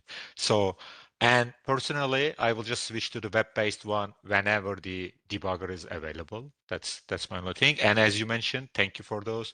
The graph mem bundles are basically superior to the other kind of export mechanisms that we have that may be available over the other management APIs, right? So this is the way to go. And having the GraphMem bundles available to you also enables our customers and users to integrate and, you know, take actions over the developer portal as well. So it is a better streamlined method of, you know, migrating and moving artifacts back and forth, right and left. And also, I mean, more maybe even readable assets you end up with. And it's just better overall. And we are not going to have this kind of functionality on the policy manager just because of some technical limitations. And we have been anticipating the web-based policy manager for so long, so we should be using it whenever possible. So just do as I say, not as I do kind of thing we have over here. So I'm just gonna, for the sake of this session, I'm gonna continue with the policy manager, the TIC client, but wherever possible, you can of course prioritize the web-based one. And we can maybe go back and quickly enable that one if we have time. And we can take a maybe quick tour around the new policy manager, and everything is well documented once again about the new web-based policy manager. You can just check the, I guess it's in the under the release notes, I guess. Is it? Anyway, you have it over here, overview of the new policy manager, new standing for the web-based one. And there are some, as Christian mentioned, there are some cluster properties, even just for enabling it. And there you're going to see references as PM2. By default, it's disabled, but I guess in the upcoming release, it's going to be enabled by default as well, considering the TIC client is getting end of life. Thank you for your valuable feedback, and maybe let's just go and try to finalize our initial configuration. So this is what our TIC client looks like. So this is not the, so one of the drawbacks of the TIC client on top of, as Christian mentioned, it may be not possible to install the client everywhere. So, you know, in highly secured environments, you cannot just run installers easily. And this is a Java runtime, so you might have, you know, different kind of limitations, etc. And you need to match the server version on it. So if I was just connecting to the Policy Manager 2 over the web, I wouldn't have these kind of concerns. But here you will see something that, yeah, I have every single version of the Policy Manager. So for our case, I guess our version is 11.2.1 again. Yes. So I need to use the 11.2.1. There might be small differences within the method signatures because this is using some kind of derivation of a remote method invocation. You might have some errors when if you're not using the same version as the gateway. So support Windows on it. Not really. You can use the policy, run the policy manager on any kind of workstation that is capable of running JRE. As long as you match the desired, like required version of JRE. For example, for version 11.2, the JRE version we need is 17 or 21. I guess it's 17 still. And it comes bundled in the installer. So only difference of Windows installer, it just bundles the JRE. wherever you in the standalone manager tarball archive, you don't have the JRE itself. You just download it yourself and then run the jar, and then you can just run the manager SH or wherever you are, depending on your platform. So it's platform independent in that way. So let me try and connect to the gateway. And if you remember, my administrator user was admin, the password was 7-layer, and that's the IP. I don't have the hostname entry on my workstation, so I need to provide the IP, even if I don't like so. So the default connection port for policy manager, if you, I mean, on the client side, if you do not specify the port, is 8443. Okay, so if you do not specify anything, the client is going to try and connect over 8443. If you have another port configured to, listen for administrative access over policy manager, you can specify it. And having 7443 for policy manager access is quite common. So let me just omit the port so that it tries and connects over 8443.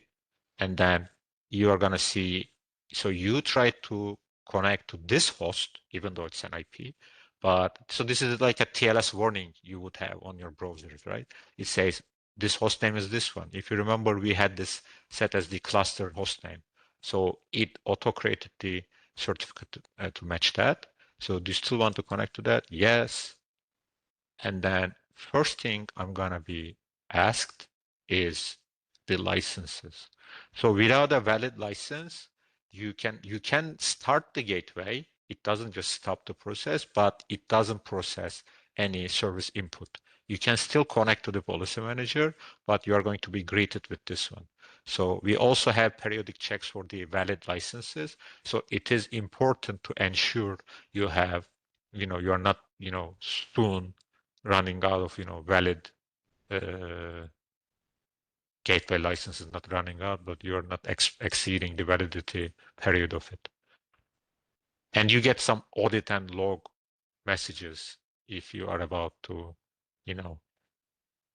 be out of your validity period. So in here, I guess we had our license, right? So I click open, and then I have the license agreement. I carefully read that, so I will need like 20 minutes, and I click agree, and it's going to upload it to the gateway. Yeah, it does. It's the same thing. The jar version, we are also using the jar version, but we have a wrapper executable, so it's still a Java runtime, even on Windows. I mean, the client. So it's not really different. Maybe on the rendering side, depending on your operating system, you might have some differences. Another reason why the web-based one is superior to the TIC client. So some of these artifacts that you see are, rendered on the client. So once I'm done, I will see. So keep in mind, I'm connected over a VPN to the server. Usually it's not this slow. Thank you. Yeah, so if you want, you can just see the details of your license. As I mentioned, all that matters is you see the grant is going to have the major version and also the type of the license. So the type of the license that I need initially is Enterprise Gateway, and the major version should also match. I'm on version 11. I should have a license for version 11. So whenever, for example, you're upgrading between 10 to 11, let's say, you also need to bring the new license to match the major version, and of course the validity period. But I guess we have like gold keys and stuff nowadays, so it's like, yeah, valid for a very long time. This might depend. I mean, this is not always the case. You can get some shorter validity periods. And if you need, for example, this is a very common question in real world examples, right? So for like demonstration or POC purposes, you might need temporary licenses. Can you get like license with a shorter validity period? Yes, you can just ask support to, issue licenses for a specific period of time to expire in a set time, let's say, and they can create that license for you. And you can also ask for trial licenses, even without even filing a support case on the support portal. But I don't know the default validity and the date of those. Okay, and then we have our gateway up and running. Good. So as I mentioned, by default, we don't have much. So while saying that, where am I looking is at the bottom left-hand side of the client. So this stands for our cluster. I know it just says the IP name of it, but what I mean is whatever I see on this client is applicable to whole cluster. So doesn't matter what instance, and this is the desired thing, right? So regardless of where I join, where I just connect on the cluster over policy manager, I should see the same configuration because by default, we should be connecting to the same configuration database all the time. And we have some caches on top of it, obviously. So unless you are just checking node specific things like logs or some traffic information over dashboard, over specific nodes, or like some gateway audit events. We have some, no, these are cluster wide, but they have the record saying like this happened on this gateway and this happened on this gateway. So apart from these, everything is common within the cluster. So you can manage most of the administrative tasks on the gateway are going to fall under. I'm not going to go into the details. So everything is once again documented. There is a tour of policy manager in the documentation as well. But many of the administrative tasks are under the tasks menu at top here. So you can see, you can integrate with the identity providers, or you can create some policies to act as identity providers. You can create some internal users that is going to utilize the configuration database. You can just change the password or account policies over here, and you can manage roles over here. So maybe that falls out of the scope of a demo, but within POCs, these are like asked like regularly. You can manage your roles, you can create custom roles and manage the single entity relationship over here. When it comes to publishing services and APIs, you can do it here, or you can also do it here. So left bottom hand side of the client is just your browser. So you create, usually we would like to have a folder structure so that our services, policies are not hanging around. So they're, because the role-based access control and other some deployment utilities would just work better if we have a well-structured policy tree by utilizing folders over here. So that's one of the first things I do when I just create a new cluster such as this one. Just create a couple of folders. It doesn't need to make sense even. You can just say TMP or whatever. But I just go ahead, or one of the folders that I almost always create, like gateway internal services, or like this is obviously a gateway. You can say internal services and stuff, because there are some administrative APIs that we can auto-publish within gateway itself. So this might be useful. So for portal integration, we are going to have some other folders that are going to get automatically created for us. But as a beginning point, you can just have some couple of services. As I mentioned, later in time, you are going to assign some maybe groups, assign some roles, and then you can isolate maybe some departments within a company, or you can just split the services by some channels, some services, etc. So all the logical groupings can be made with these folders, and then you can just apply role-based access control on top of this structure. Okay, and let's pick up the pace and let's continue with the OAuth toolkit installation. And I noticed I haven't been referring to the documentation as much as I desire. So let me go back. Okay, so I'm not going to go to the release notes and stuff. This just says whatever is changed in the latest version and stuff. I just want to have it installed, right? So in the installation workflow, you are going to notice we have some prerequisites, which is basically a database, right? So in contrast to the gateway itself, OAuth toolkit database can be of different vendors. So we support MySQL, we support Oracle, and as a NoDB solution, out of the box, we also support Cassandra. So you are going to notice once we install the OAuth toolkit, it is highly extensible and customizable because it also utilizes this service and folder and policy structure that we have built in within the gateway. So it's completely white box, almost 100% white box, and you can just extend, customize, and so it's I would say a very proper enterprise grade extension. So you are going to be able to integrate or customize the solution kit even with the officially unsupported ways. So that doesn't make the platform out of support. So that's, I guess, one of the strengths of the platform overall. That is the almost endless possibilities of customization and extension. So don't feel shy to customize and extend your installations and solutions. Having said that, I just lost the grab of the policy manager. It's here. So what you're gonna see is in the installation workflow, the first thing meets us is the creation of the OTK database. Do I have any OTK database? I don't, so I need to follow this part. And once again, it's not desired, it's not recommended to share the SSG database. And we have some disclaimers in documentation as well. Just don't do it, it says. But we are gonna do that anyway, just for the sake of preparing a demo environment, right? So in the create or upgrade OTK database section, let's keep the parent page here and make this a child of this one maybe, so that it makes better sense to us. Like this, no, like this, yeah. So the first step is create or upgrade the OTK database. How do I do that? It says, yeah, just go ahead. As I mentioned earlier, it is going to have references to the necessary files.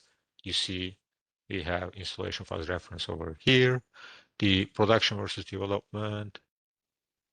Yeah, so for production, you might need better resources and some isolations. So keep in mind that OTK database is going to be potentially holding confidential information, because what OTK database is basically is a client store, is a session store for the grant flows, OTK, OAuth grant flows that require and support sessions, and also a token store. So depending on what kind of APIs you are protecting with OAuth provider on the gateway, these might be like business critical. So in some not so rare instances, you might want to split some components of the OTK, with some of them serving on the DMZ and some of them serving on the internal.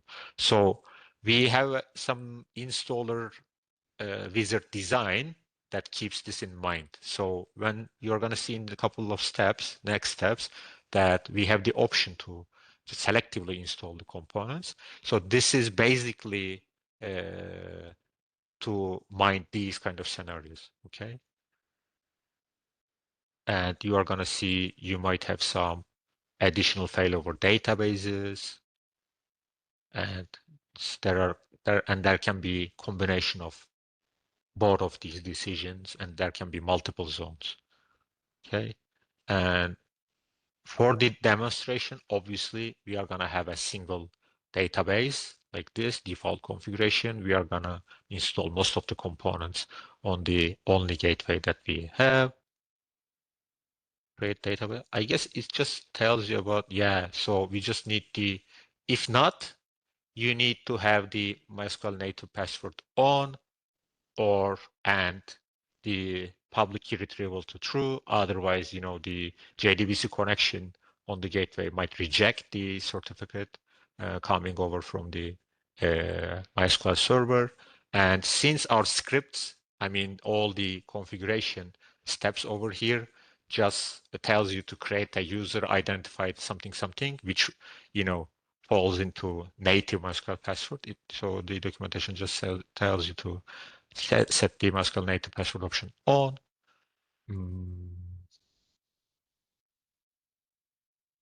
Let's go to, where is the create user thing over here? It's not here. No, it's just creating the database connection.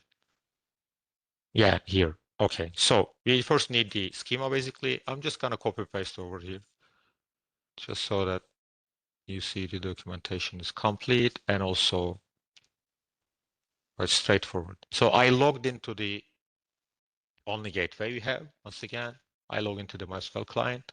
By default, it connects over the root user that I have. So I just say create database OTKDB. And then I create user, let's say, create user OTK or OAuth user was it generally at, let's say, any host we can say, or you can say localhost, or you can say give the specific host name, or if you want to be restricting but still want to allow any host on the gateway clusters, you need to specify them one by one. I'm just gonna say any host over here. Oh no, I need to provide it. So because it's gonna come in the connection string, and I don't know what connection string I'm gonna come as. So identified by, let's say, identified by 7 layer. I hope my default alt scheme is plain text. Identified by 7. Why? Because it already exists, I guess. So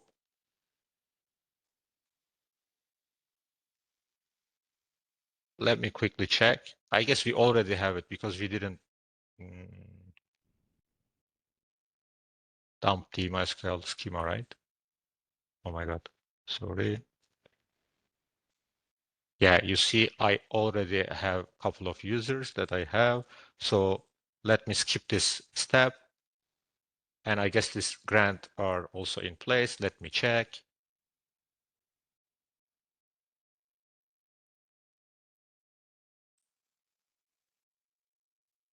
So grants for OTK underscore user at localhost. If I just, what? Grants, okay, it should be grants.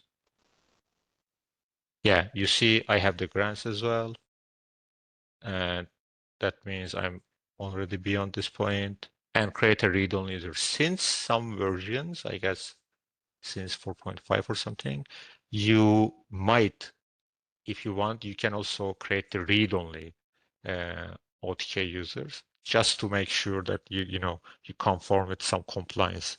Because if any action is just a read operation or like a select operation, the OTK solution kit is just going to use this connection so that you can, even based on that, only based on that, make sure only the CRUD operations are done with this OTK users and read-only operations are done with this one. I guess I do have it.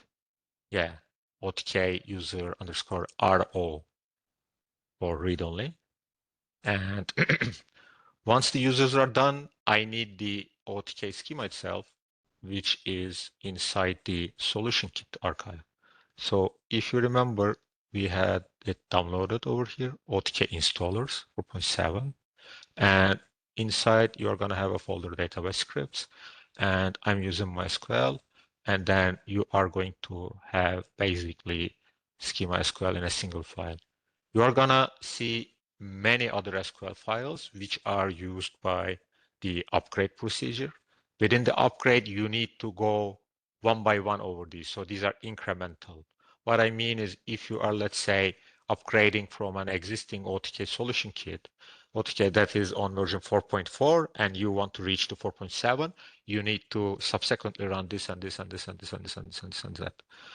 Okay, but for my case, I need only this. And if you are going to test the OAuth installation or some endpoints that are available once you install selected components, you can also install the test data over here. Let's do them both. I am going to copy these, but I cannot drop these, right? So let me quickly go over here. I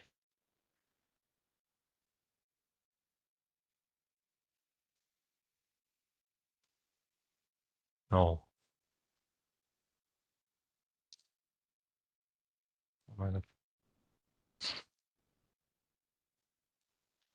I don't have an empty space to split.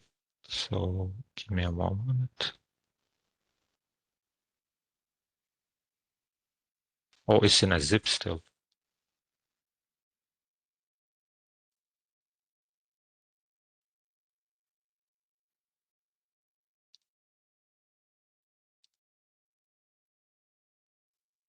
Do I have the, no, I don't have. Do I have the SCP window over here? Yeah, I can just simply drop over here, right?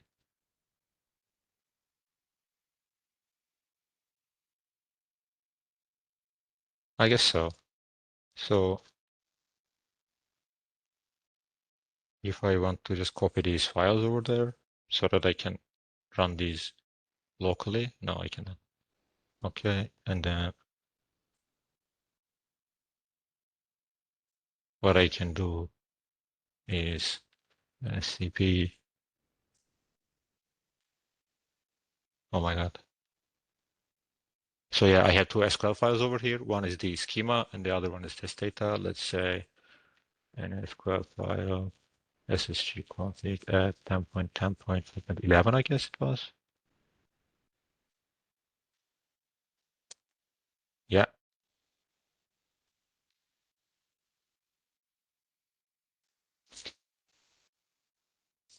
Oh yeah, I need to change the.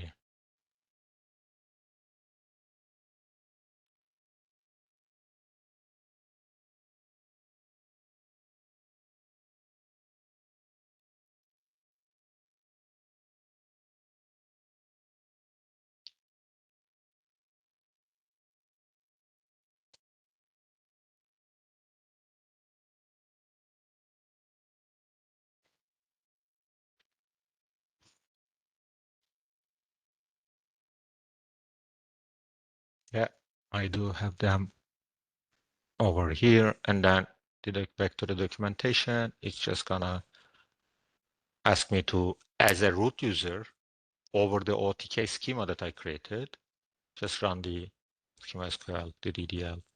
Okay, I guess my schema name is show schemas. Yeah, matches. It's OTKDB, so I can safely run this whole command. Yeah, and then on top of it, I can also insert the test data, the clients. Yeah, and then maybe to verify quickly, use OTKDB. You can see the tables. You have the financial APIs ready tables, and you have your default OAuth tables for like session, token, ID token for YDC and client. And for the each key of a client, you have the client key. And for portal integration, you have your portal API key as well. And if you want to make sure you have the test data, maybe you can list the client keys. That's ugly. That's formatted. You see, we have some couple of options to demonstrate the various grant scenarios. So you are going to have a couple of different keys, client keys, and that's ready. Okay, once we are done, let's go back to the, so that's it, I guess. So once you are done with the creation of the users and installing the schemas, you can go to the second part, which is creating the JDBC connections. You can do it like right now, or if you just skip this part and try to install the solution kit, it's just gonna give a dependency warning. You cannot just proceed without a JDBC connection. So if we want to do without getting warned, we can just create like this. And since it's gonna be very blank page, I'm gonna take you over the create database connection section once again. So this part is done. Create database connections. You see, yeah, you can name it OAuth because that's how it's spelled in the toolkit looking. It doesn't really matter. You can name it something else as well. The class is the CJ MySQL driver that is available in this dropdown here. And JDBC URL is something like this, JDBC -12 something host, and then port / the schema name, which is identical in my case here, and OTK user. In here, just do not use the plain text entry here. Just use the password vault that we offer. So it has a special syntax. I'm just going to first refer to it, and then later on, I'm going to create the secure password. So if anyone is unaware, this is our variable notation. You have a $sign and then curly braces. So anything within curly brackets is just going to be the name of your variable. We have like simple variables. We have multi-valued like array variables, and you also have some composite variables. What does that mean is you can have some variable name variable one, and then it can have some variables inside that are separated by a dot. So in here, we have a special way of referring to secure vault, which is secpass dot the name of my secure password. Let's say OTK user pass. You can also refer to the name of the connection. You can say OAuth password or something, and dot plain text. Okay, and then you cannot copy from here since it's a password field, OTK user pass. I guess not. Let me try. OTK user pass, which is very easy to memorize. And then if you just come to tasks, certificates, keys and secrets, manage stored passwords, add the name. Yeah, it's not. See, I couldn't copy from that. It was OTK user pass, I guess. And you can just put a description, password for all out connection, you can say. And the 7 layer is here and the 7 layer here. So I made a typo over there. Okay, so it can be a password or it can be a private key as well. So if there are, in the complex scenarios, if you have a reference to a private key that you are using within your policy, let's say in case of an MTLS scenario, you can also refer them over here and use them securely as well. And if you need to access to these plain text within any policy, which is required rarely, but anyways, you need to enable this. In our case, within the JDBC connection, we do not need this, so I'm just leaving it off.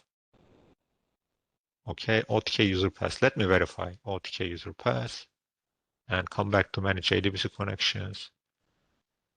You see OTK user pass. And if I try to test the connection, I can click that. I cannot. Oh, see? That's why it's important to follow the documentation all the time. What did it tell us? It said, if your database is configured for secure connections, either just do it on the server side, it says, or just do it on the connection side. Does it say just do it on the connection side? Anyway, I'm not going to lose time, but I'm sure it does say it somewhere. So yeah. So you can either just provide it over to the connection string, or I guess you can also provide it over here. Let me try. So allow public key. Someone posted it over the chat, right? Thank you for that. Nice. Allow public key retrieval. True. Let me try. I guess it works this way as well. Yeah. Okay. So it should be good now. Okay. And then I just close this. Keep in mind, you can also disable the connections over here. Just some experience. So next step, I'm going to install the solution kit finally. I come to tasks again. So the extensions and add-ons, manage solution kits.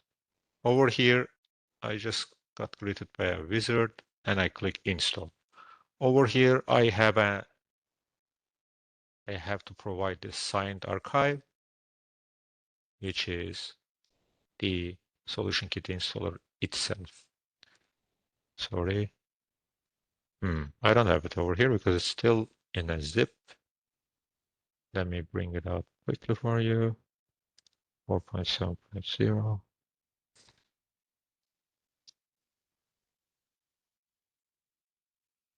We have a refresh here. No, we don't.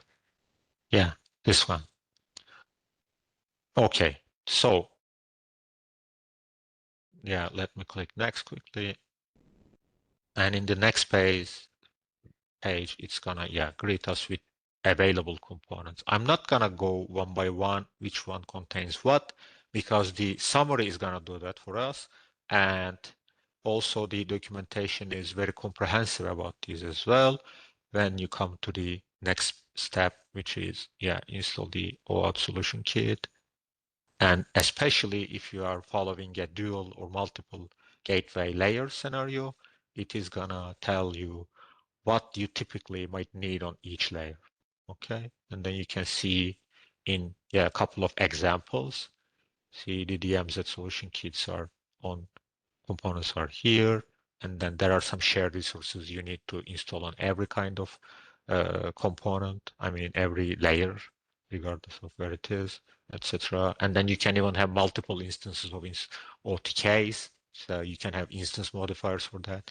We are not going to go into details for these for the sake of demo purposes. We are just going to say, I don't want the Cassandra persistence, and I don't want the Cassandra persistence for the portal. Okay, so I know for the production, deployments, it doesn't make much sense to have everything. So it's just gonna be the authority to store the credentials, and also the discovery endpoints and all gonna be on the same layer. But for the demo purposes, it just does the work. And if I just click next, this is a bundle within itself as well. So in gateway bundles, along with the entities, there also comes the dependencies. So if we have any missing dependencies, or there are any missing dependencies that are in conflict with what I have in place, I am going to be warned about these, and I will need to resolve these conflicts. So we have this number of distinct components, bundles, within this solution kit. And then in a moment, you will be seeing for each and every entity what kind of action is going to be taken. So now it's being tested, I believe. So if there are people familiar with the deployment processes of gateways, so this is basically the same thing in the background.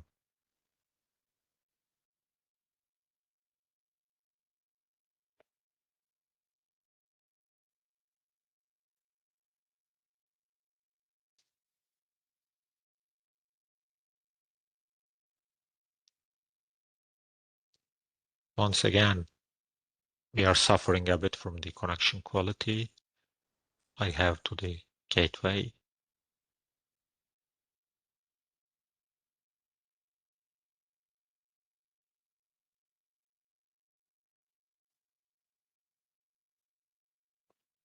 This should be the final one, I guess. No, this is the final one, yeah. Yeah. So as you see, we have some conflicts already, which are for the OAuth connection. So if we didn't create it beforehand, it might have been easier. But in any case, we just say for this OAuth connection, just use this one, and then it will just change the mapping, because the embedded one in the requirement of the bundle comes with a specific ID. So I just need to resolve this. I don't have the same one, right? But I do have a JDBC connection with the same name. It doesn't even need to be the same name. I just assign another JDBC connection to be used as this entity. And since we forgot to create the read-only one, I'm just going to use the same one for that as well. Oh, we didn't create that. And then once again, and for the persistence layer itself of the OTK, I'm going to do the same thing. Can I multi-select and click resolve all at once again? Yeah. So yeah, once these are resolved, I can click Finish and proceed with the installation itself. While it's processing that, let's go inspect the documentation a little bit more. So did I have any other option to install this? Yes, I could have installed it headlessly. This might be useful, especially if you are, preparing multiple environments or just, very quickly want to spin an instance with some pre-configured components and stuff. You can use this, refer to this section.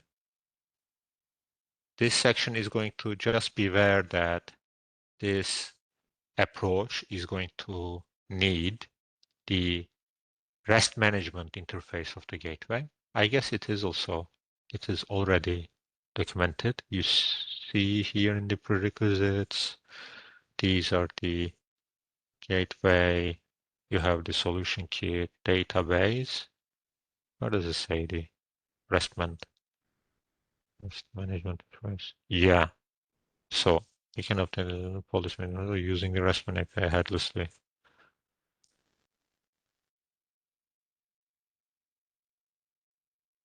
Okay. So once it's done, I can also maybe quickly show you how to enable that management API tool.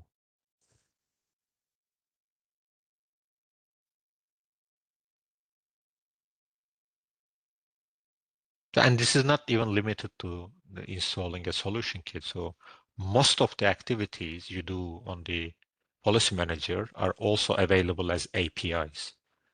And you don't need to depend on the policy manager. So because when we talk about the, let's say, configurability, reusability, and extensibility of the gateway platform, we obviously don't refer to just clicking right and left on the tick client, right? So there must be some better alternative to do these automatically to integrate your platform with your SDLC lifecycle or some like automation, some like other existing enterprise workflows, etc. So we do have multiple administrative interfaces as APIs. The latest one of them is the GraphMan, GraphQL-based management interface. And before that, we had REST management interface, which is also utilized and used by the gateway migration utility that I mentioned at the beginning of the session.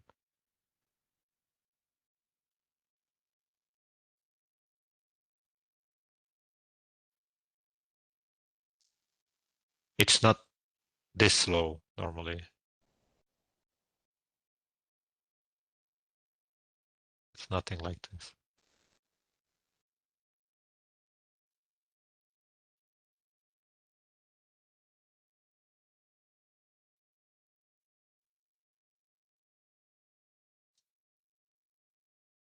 So once this wizard completes, we can just check the post-installation tasks, which shouldn't be skipped. So as the first step, it's gonna say restart the gateway. I guess it's not required anymore. Yeah, it says after this version of OTK and this version of gateway, you don't need to. I mean, you are not required to restart the gateway, but you can just go ahead and do that still.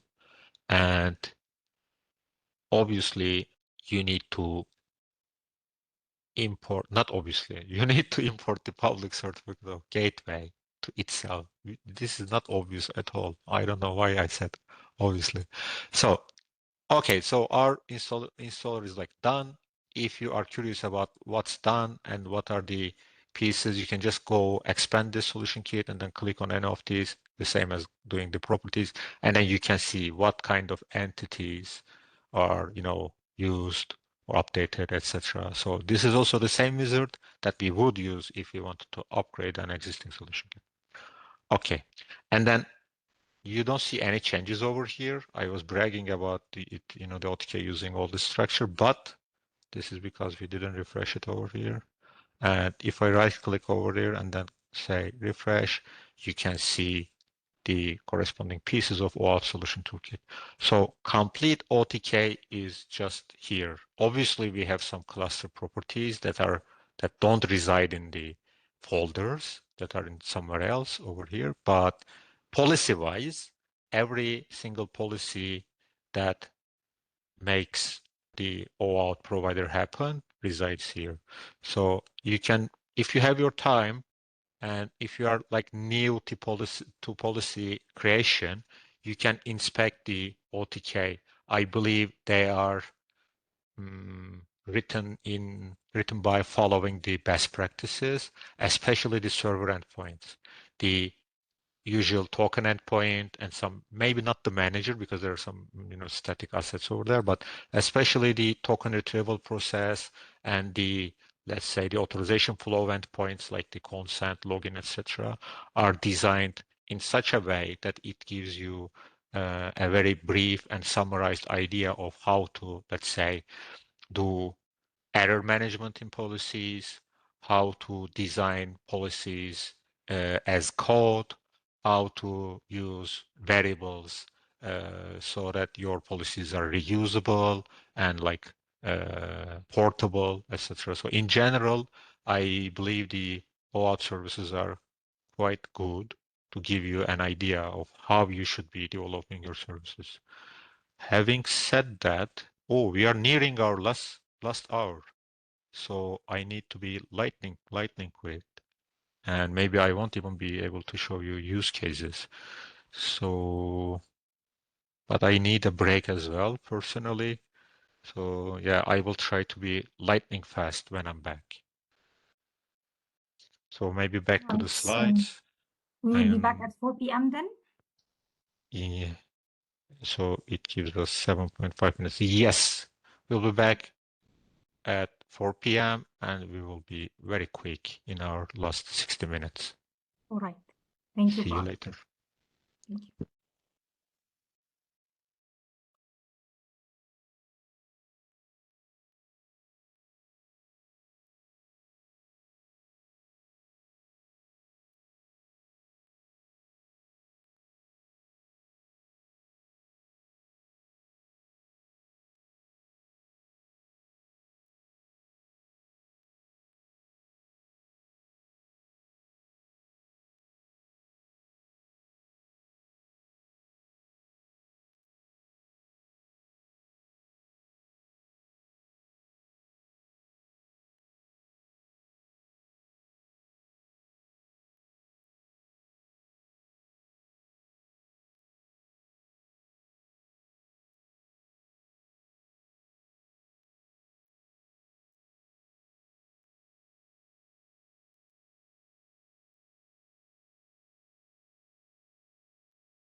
Okay.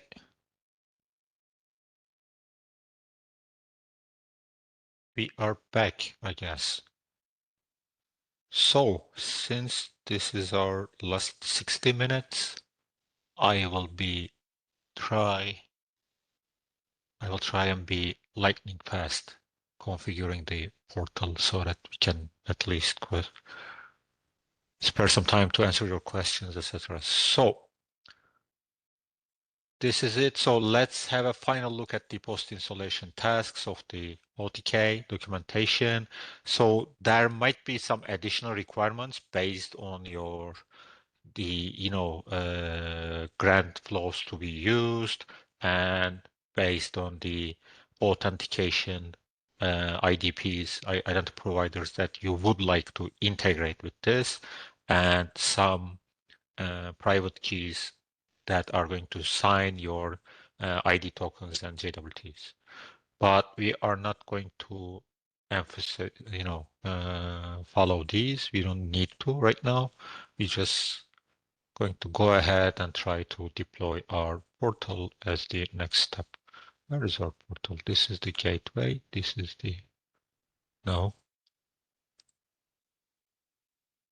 Here, yeah, okay. So let's jump to the portal documentation. So once again, I have a pre-deployed instance that I'm going to delete the configuration. I'm not going to go ahead and delete the network configuration so that we can connect over the SSH connection, I guess. This is 22. I guess this one would do. Let me see. So only difference would be instead of just connecting over the web console, I'm just connecting over the SSH, which wouldn't be available by default, right? I'm just going to keep this here just in case. So yeah, I had it initially. So let's just imagine we are on the console of the virtualization platform that we have. And once again, we need to initially configure the network. So in contrast to gateway, we don't have the SSG config user over here, but we have the portal user. Once again, its default password is 7-layer, and I don't think it's gonna prompt you to change it immediately after the first login. So I guess you are going to be able to log in and stay over there. And that user should also have sudo permission to switch user to root as well. So you can just go ahead and give the password and then switch to root user whenever required. That could include setting that user has sudo permission to do anything, but if you want to just run the network configuration as a root user, you can also do that. So let's quickly switch back to the documentation. In the portal, as the first steps, we are following the install portal Docker swarm, and then in the VM or VA that is provided by Broadcom, you are going to follow this section, and then it is going to tell you, okay, by default, the portal OVA also is configured to use DHCP. If you want to do some static IPs and stuff, now you don't have the SSH config menu, but you need to refer to the documentation of could be Debian, but it just gives a reference to Red Hat. They are more or less the same thing because we have the network manager available. So you can see network manager. You see it's active and running. And then if you just do nm network manager CLI, you're going to see. So I have the Docker already installed, so please ignore these. So by default, I should also have the SSG_ETH0 interface, and then it should be already managed by the nm CLI. So what you can do, you can just do a one-liner. Let's imagine that we are still on the console. You cannot copy paste, I know, but I can, so I'm gonna use that. So you can just do some one-liner nmCLI. You can say by default, you should already have the connection name as wired connection 1. Later on, you can obviously change it. And we just need to say, I need a manual IP, and then just give your IP over here. And then what's the gateway of this network? This one, and then that's your DNS, that's your search base, etc. So maybe I can fetch it from the history of this device. If not, I'm just gonna go and do it. Okay, it seems what I have done in this machine is I have just gone to the, by the way, the servers do not have Vim VI by default, so don't get surprised when I use it and you don't. I additionally install these, so what you get is nano. I'm sorry for that. etc. So anyway, I'm still gonna use VI and etc network manager, system connections, and you are gonna have this by default on your machines as well. And if you just come and edit this, so these are gonna be auto-populated. What you need to change is this part, address and comma, the gateway, DNS, search base if you need, and the method is manual. And it's, whenever, if desired, you can just disable IPv6 as well. If you have any proxy connection, you can set it up here. And then once you edit this file, and then you just say NMCLI connection, you can just put it like all the way, but you don't need to. NMCLI connection up with the name of the connection.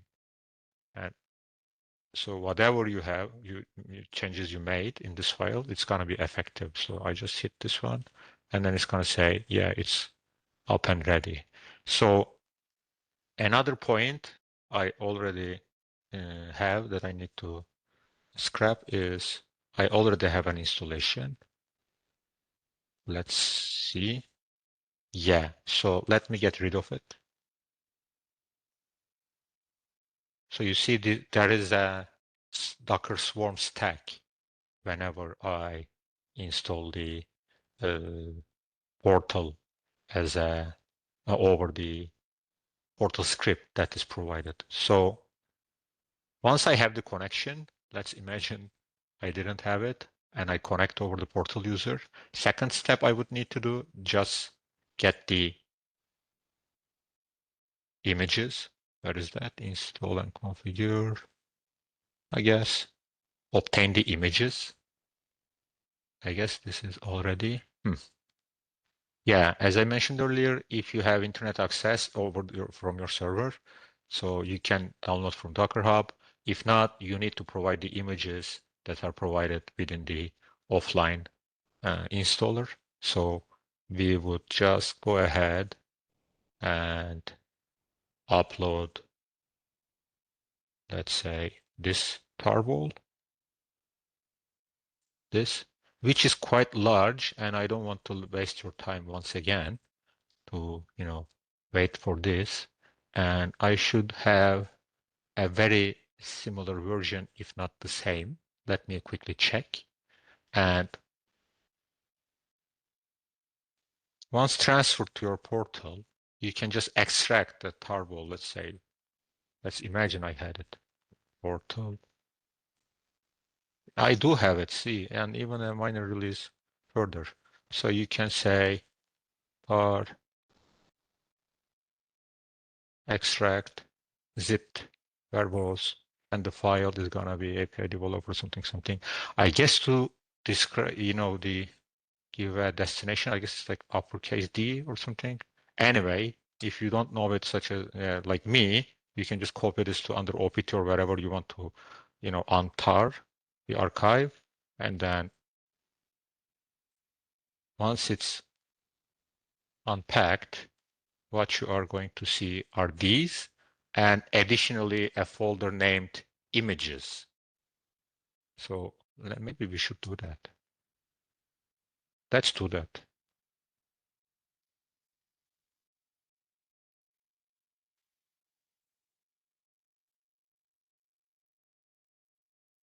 Let's say it's like 0504, so that it looks like it's from an earlier date. And then let's say, let's bring the archive over here.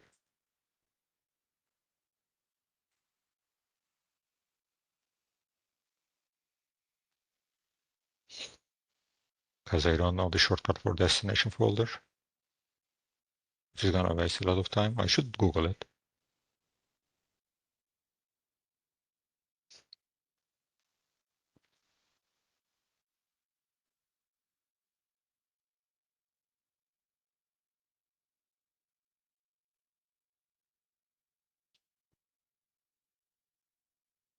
It's done anyway. So yeah, let's just extract it.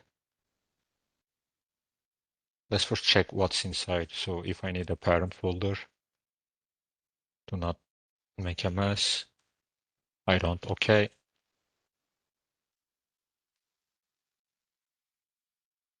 I extract it. You see the images are here. While it's extracting, let's have a look at the documentation.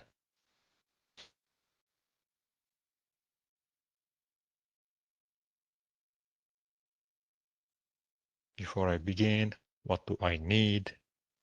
Yeah, we need to configure some DNSs. We need an external database.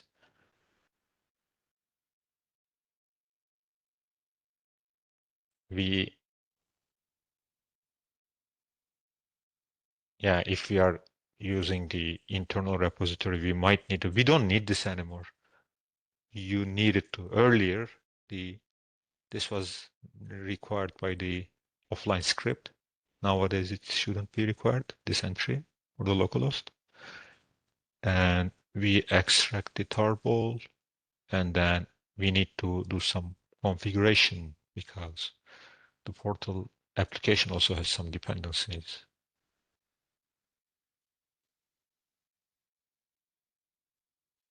Right after this.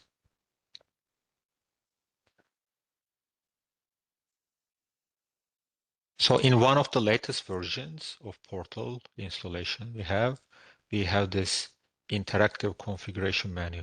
Rather than just having going through the options one by one in the config sh, there are some like menus similar to the SSG config menu that makes our lives a bit easier, to be honest. And we can maybe follow that.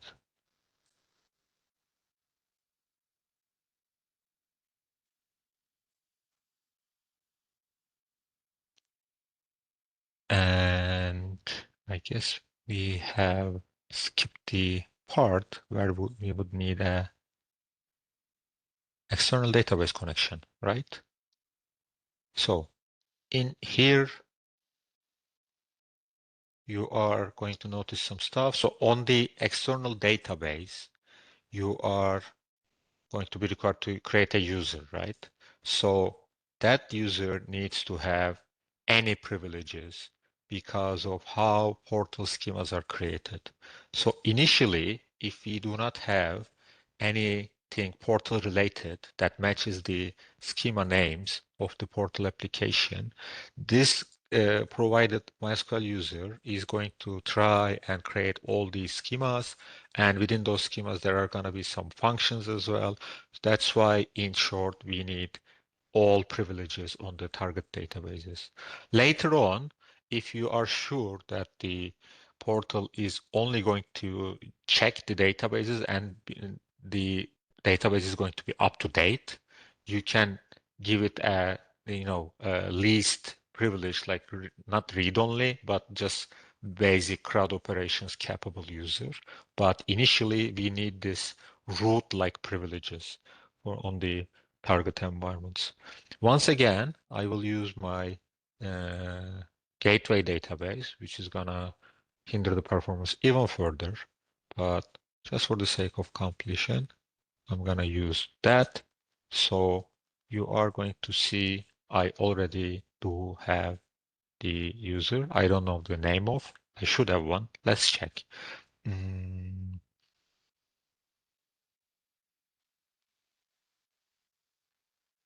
Like something like Portal, most probably. I will have. I don't know. Hmm.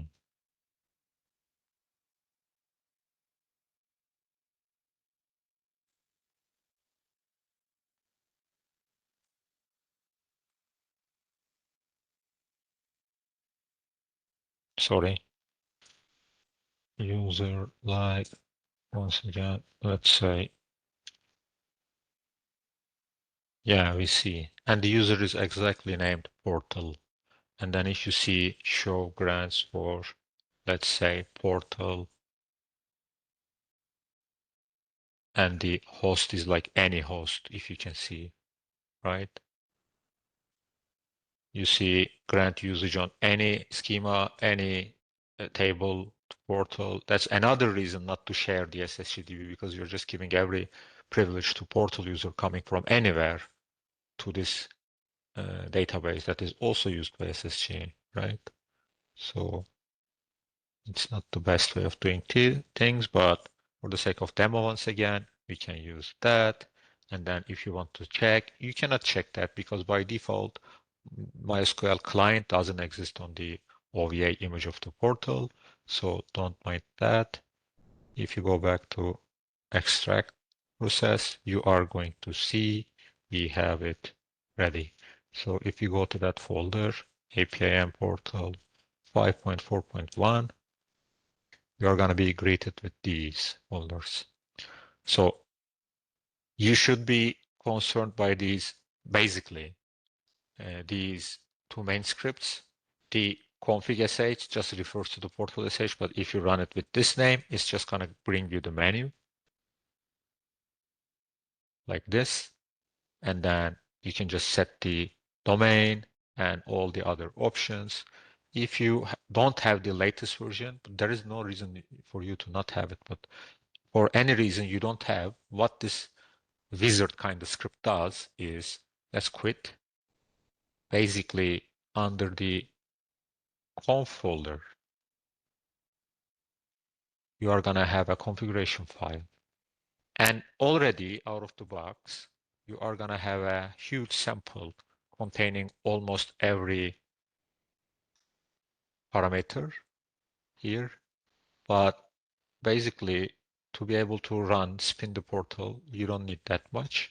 So let me show you. The default portal.conf file is going to have these. So also none of these are absolutely mandatory, but the mandatory ones are obviously the portal domain, the database host and port. You cannot have any other type, just forget about it. Database credentials, which are going to be encrypted, don't worry, after the first initial run of the portal sh. The flags, if the database requires SSL or is it like enabled to use SSL, and the database pool settings. We have the pool settings for other database connections as well. So we are not going to make a single connection to the portal database. So you have those as well. And you need the default SMTP and mail information required as well.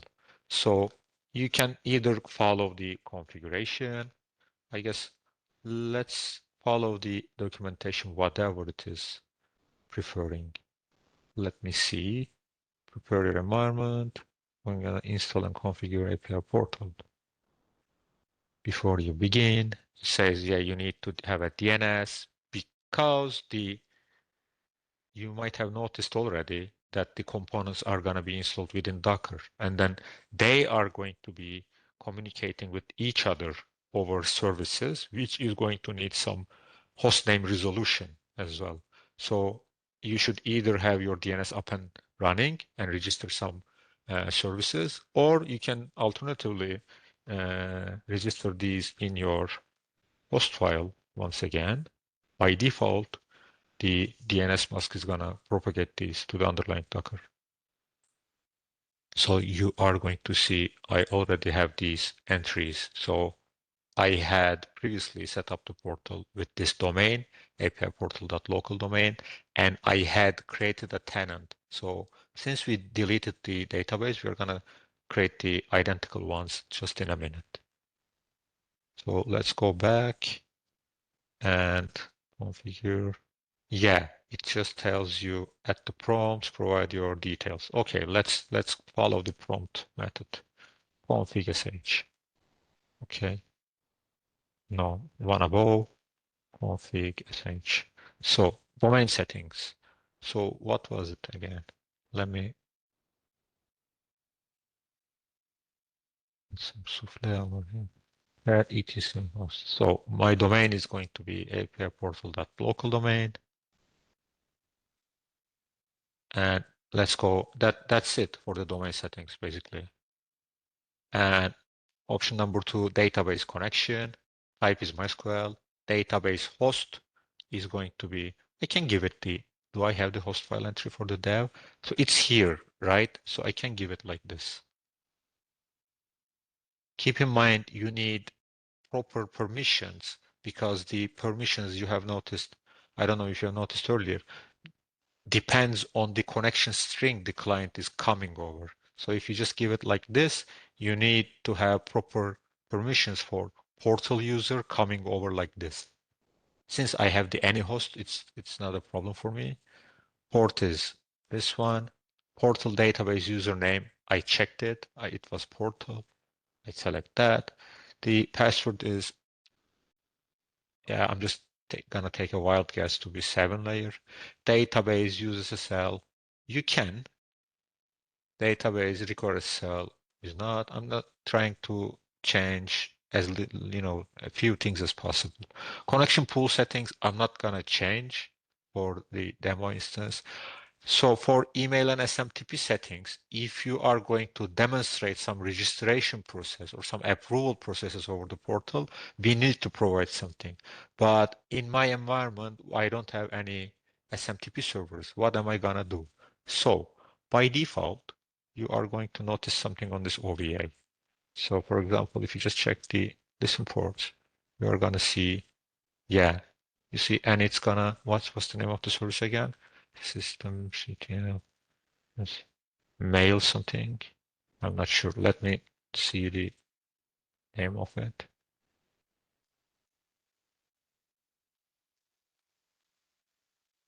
One for five. Find what process ID is this? Postfix. Yeah. So there is this postfix service already running on the Debian virtual appliance. So what you can do as some kind of a hack is you can go ahead and configure it to, is it under postfix? I guess so. And then you should have main CF, I believe. And then, yeah, what you are going to see over here is, yeah, so by default, there is two things that this postfix service is not going to listen on, I believe, anything but the local host. Yeah. And the second thing is the host name, it's not going to recognize. So once you set your host name, by the way, yeah, this is not done by any wizard. So you can just change it in, no, nothing here, maybe in the network manager. Oh no, it resolves it by the IP lookup. So if you just give your host name to be valid, and with this configuration, you just need to postfix, I guess, reload. How do you reload that configuration? Let me quickly check. No.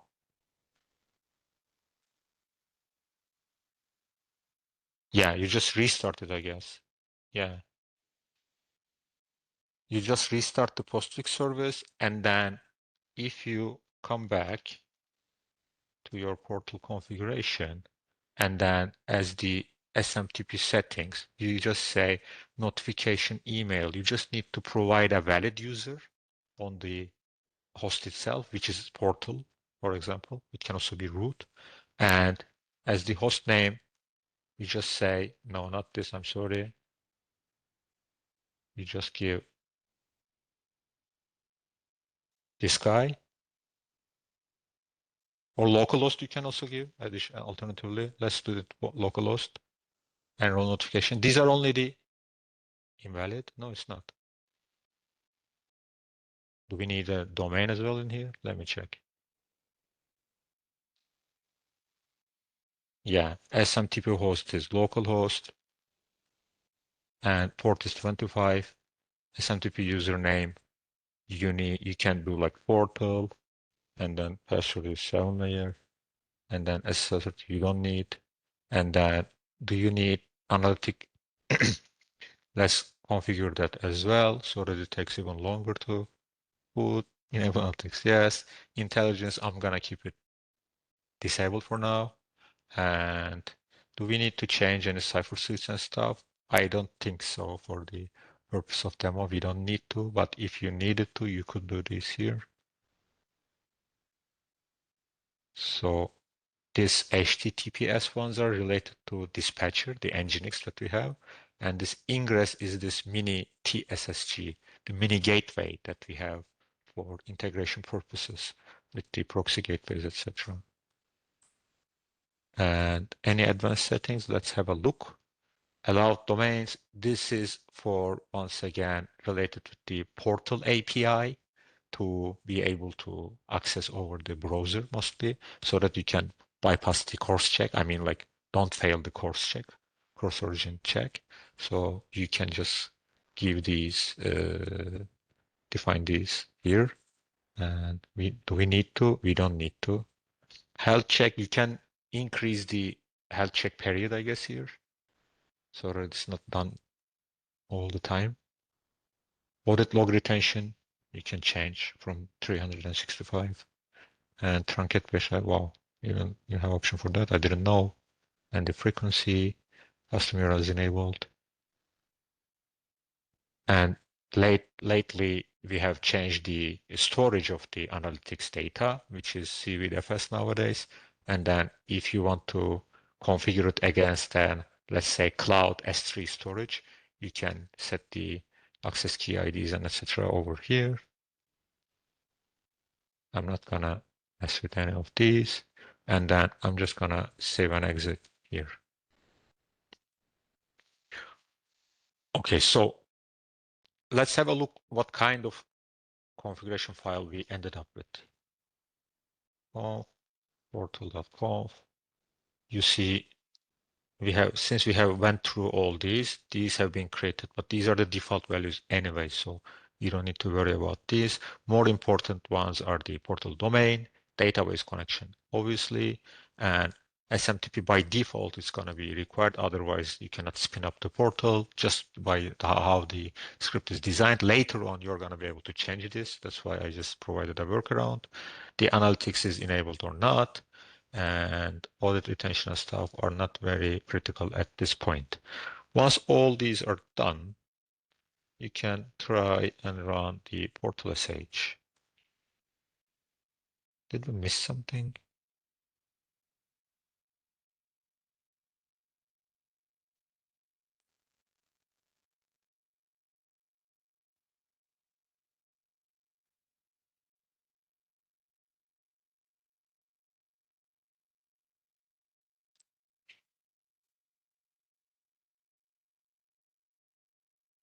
So yeah, basically what the script does is, obviously, it just reads the config and then creates the Docker Compose files for the dependency images. And then we initially spin two job images. One is for certificates, I believe, and the other one should be for the portal database schema upgrades or like checks related to that. And then we are going to deploy the services, all the containers. So you see right now we are creating the secrets, and now dispatcher secrets cannot be read. I don't know if it's critical or not.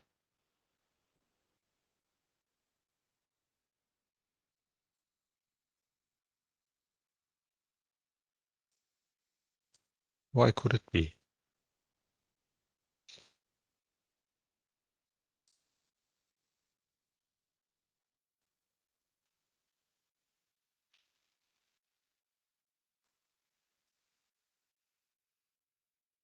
There's none. Anyway, we are loading the images from the folder to the Docker image repository, local. And then once they are done, I don't know, maybe this was done in the job container or the script itself. I'm not sure about it. And then this one, I'm sure that is coming from the DB upgrade job that was just created. So if you want to inspect what's being done under the hood, you can have another session. You could also just send it to the background, but anyway, you can just say Docker service ls. You see two of these services are running. And then if you just want to see the containers, you're going to see Portal DB upgrade and DB upgrade for the RBAC schema is running. Most of the times, the one taking time is going to be the Portal DB upgrade itself. And then you can Docker logs. If it's not already done, if it's done, yeah, it's still going on. You can just Docker logs follow this container, or you could also do it by the service name. So it tells us that we don't have available connections. That's why I wanted to check. So let me try a simple curl command for a telnet. Maybe I didn't have the, it seems like I do have connection TCP wise. Output to like whatever here. Yeah, so this is a typical response from a West Coast server. So why are we unable to? Maybe it's the SSL. I don't have it on the. Let me take a hint from the earlier configuration I had. Let me switch the root once again. Cat. So this is the older one. In the older one, the SSL this was also true, but the host was like this. So yeah, if you remember, we had a very similar issue with the JDBC connection to the for the OTK database. So I guess if we are giving a host name, we are kind of trying to match the public key name or something. So I'm not really an expert on the certificate exchange for the MySQL connection. So I'm just gonna go ahead and change the database host to simple IP of the gateway and then try to run the script again. I'm just gonna cut it here. And I don't want to go through the config sh once again. What I can also do is go open this conf, portal.conf, and then let's see here, and then, oh my God, sorry. Yeah, let's see if that's gonna work. So you can inspect what components have been deployed to be running so far. You can do Docker stack ls, and then you see there are two services. If you do Docker service ls, since we just cut the portal script abruptly, we just need to remove these. So I just remove the portal stack altogether. And then once I see that no container is running,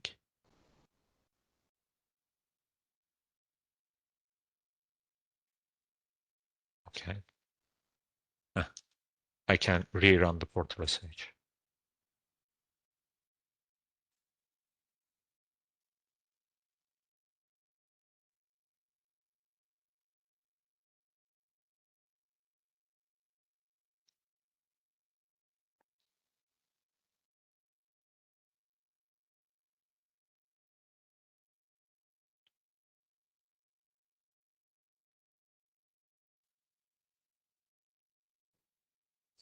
But it was like, how is this connectivity check is done, I wonder.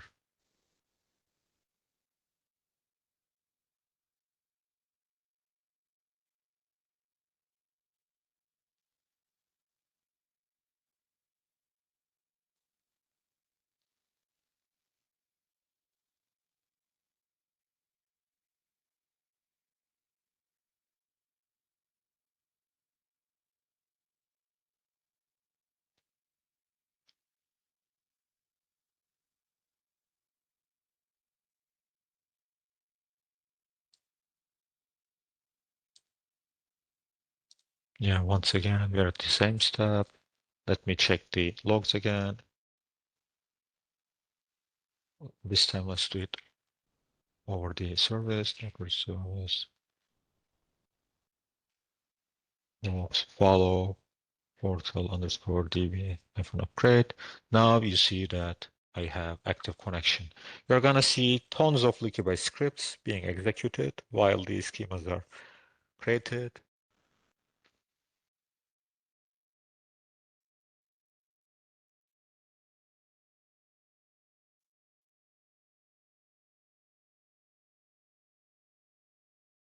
So it turns out if you don't have proper certificate management for your database connection, just do not give the host name and then also set the secure SSL connection to true.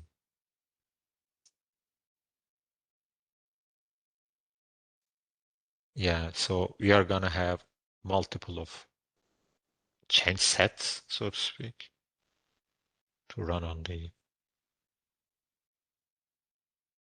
database initially only. So it's not like every time, because Liquibase also saves the change sets executed on the DB itself. So the next time, if you just stop and restart the portal, these are not going to get executed again. So you see, we are already gone past these jobs, and we are already deploying the services and corresponding containers. You see, this is done and killed. And if you just do Docker PS once again, you see one by one, our containers are going to come up.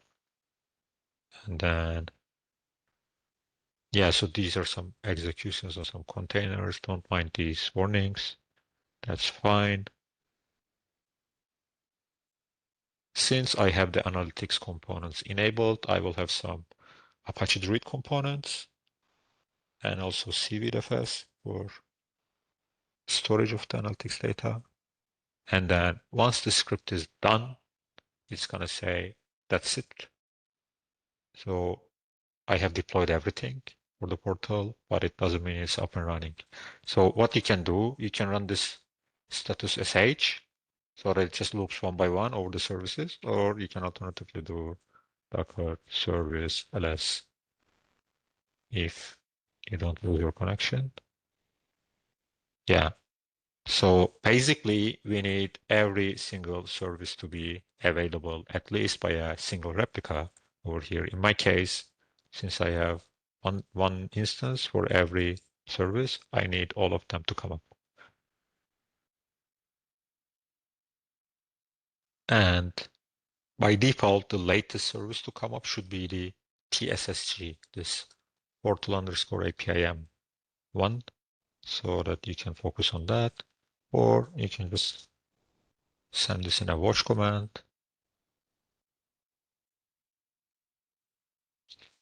and wait for it to come up. So it is gonna take some time, like 5 minutes. While it's starting, do you have any questions?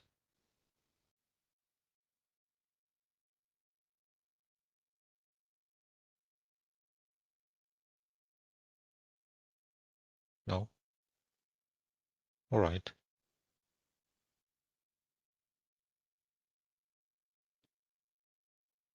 So we couldn't proceed as quickly as I was imagining. So I don't think I will be able to demonstrate any use cases, but I guess you'll be able to complete the setup only. I mean, if any people in the session would like to see some like real usage, like use cases after the enrollment, I mean, I can stay. I don't have any urgent things to do after this session. So if you would like to stay and see some other things, I can stay as well.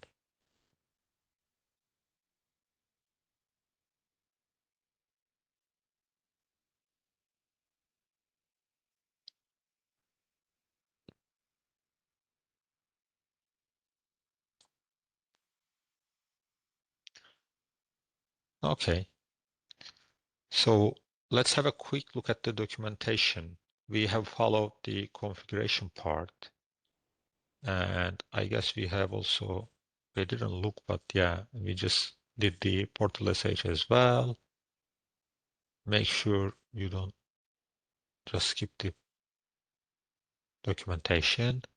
And if you want to have more instances, you can take a look at the scaling part and inspect for virtual appliance. You can check the create a swarm cluster. And if you're doing a Kubernetes-based installation, you can check the install portal on Kubernetes and high availability portal deployment here and here. Once that's done, we'll try to access the portal on the browser. For that, obviously, we will also need to have the same host entries for on the browser, on the machine that we are using the browser. So we are going to need the same entries.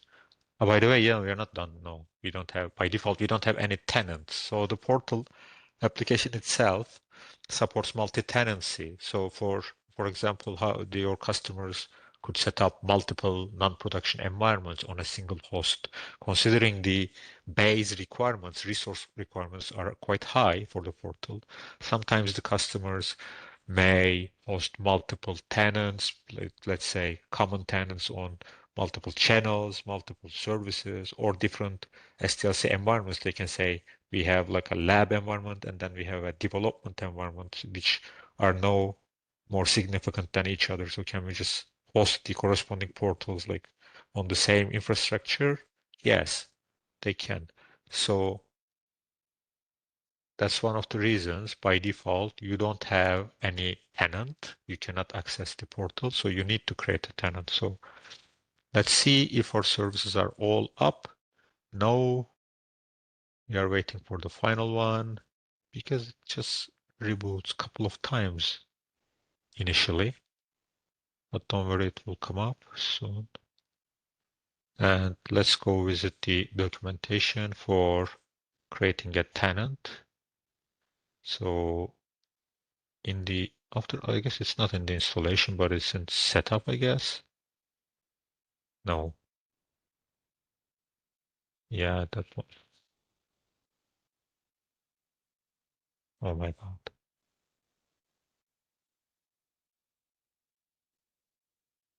Troubleshoot, scale, operate, secure, install. Post installation task, is it? Yeah.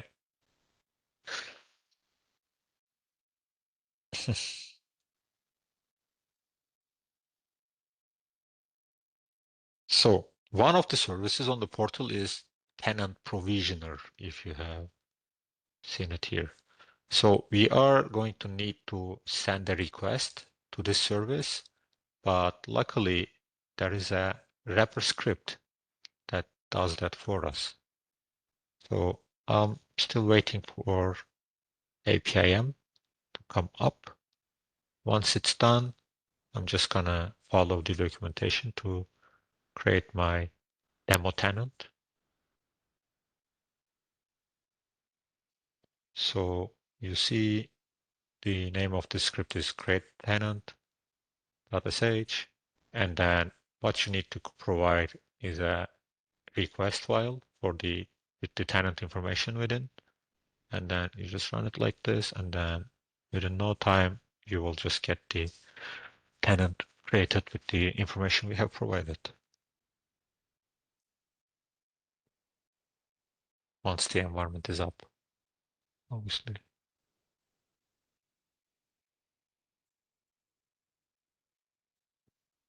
Let's check the logs.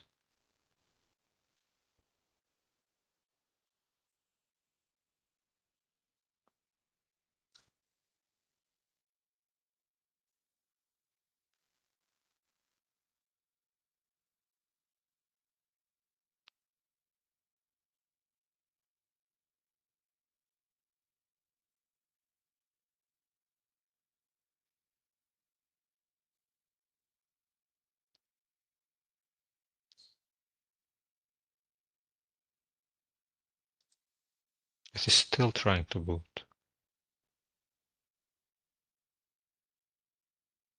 Sorry for that. We are loading some entities, mostly the OTK folder within that little API gateway.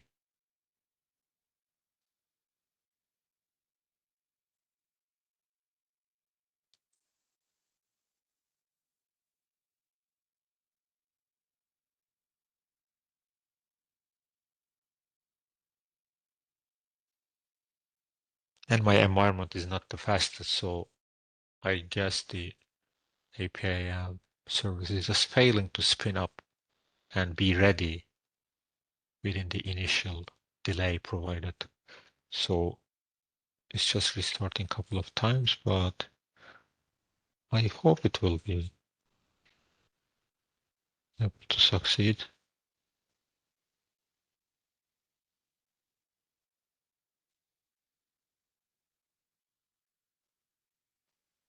Come on.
Oh,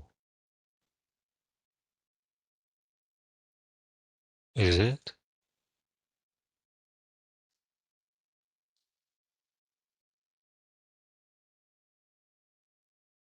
Oh my. Oh, I know now. I know now. It's not about the boot time and stuff. So, but no, it says it's up. What is it? Let's see.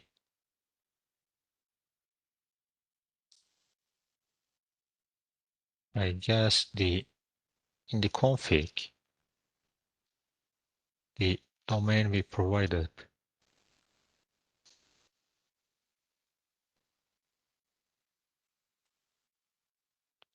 Let's see. No, it's okay. Yeah, it is.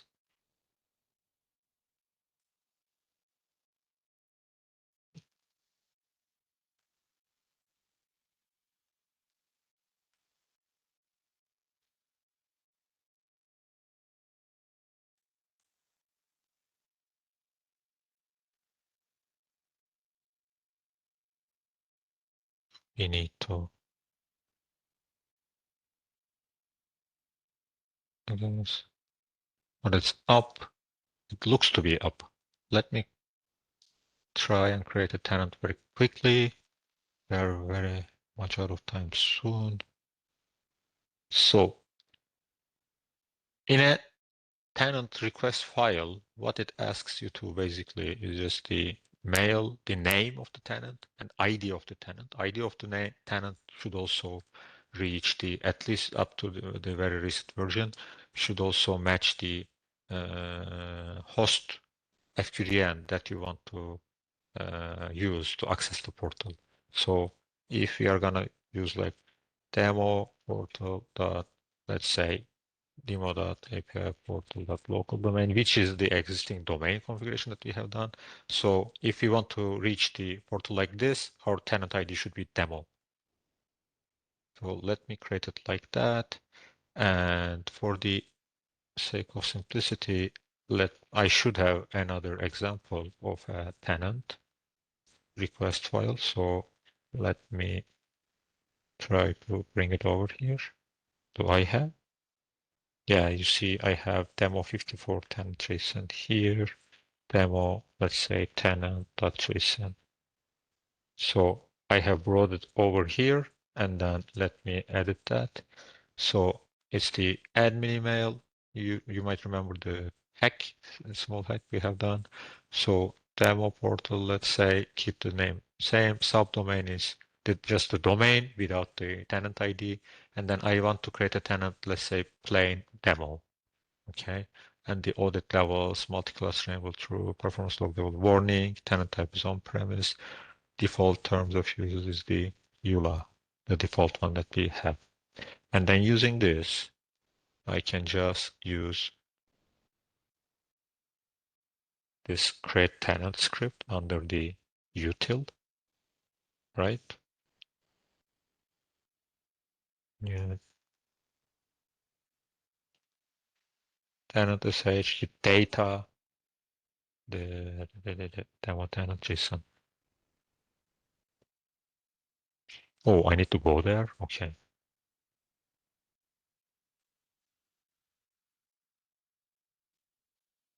And with the one open, yeah, put your key. Let's say it's over there because it is.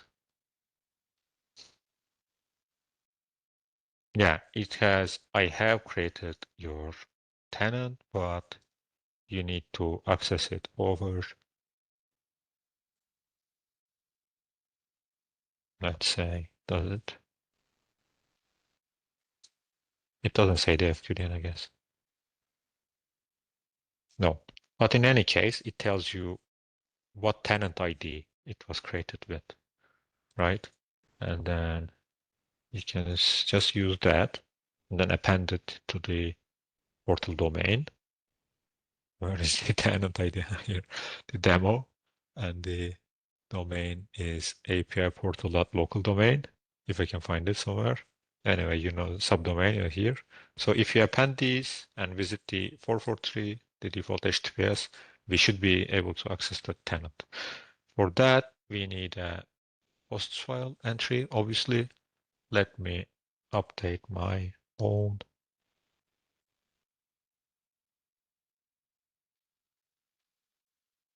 Not in this, maybe in here. Not in here.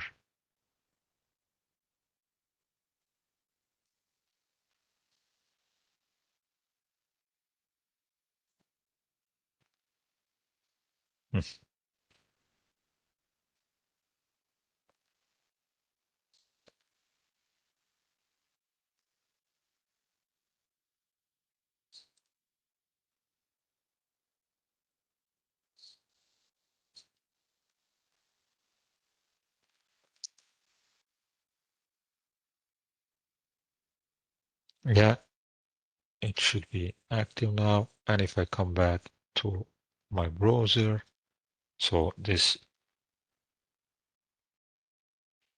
demo.apportal.local domain, I should be, yeah, this is a self-signed certificate by default.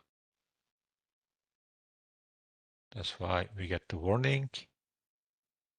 And by default, you are able to log in to this specific tenant, any tenant, with user admin and password 7-layer.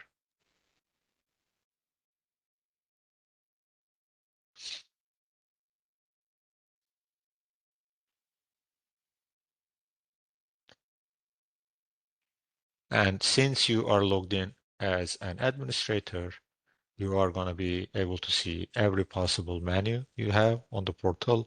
And the next steps would be enrolling the gateways underneath the proxies menu. Let me, since we have very little time left, I can very quickly take you over these steps. We basically go to manage, proxies, add proxy. By default, I use the cluster host names of the clusters I enrolled, which is this dev.apigateway.local domain. Let me just use that, dev.apigateway.local domain. All right.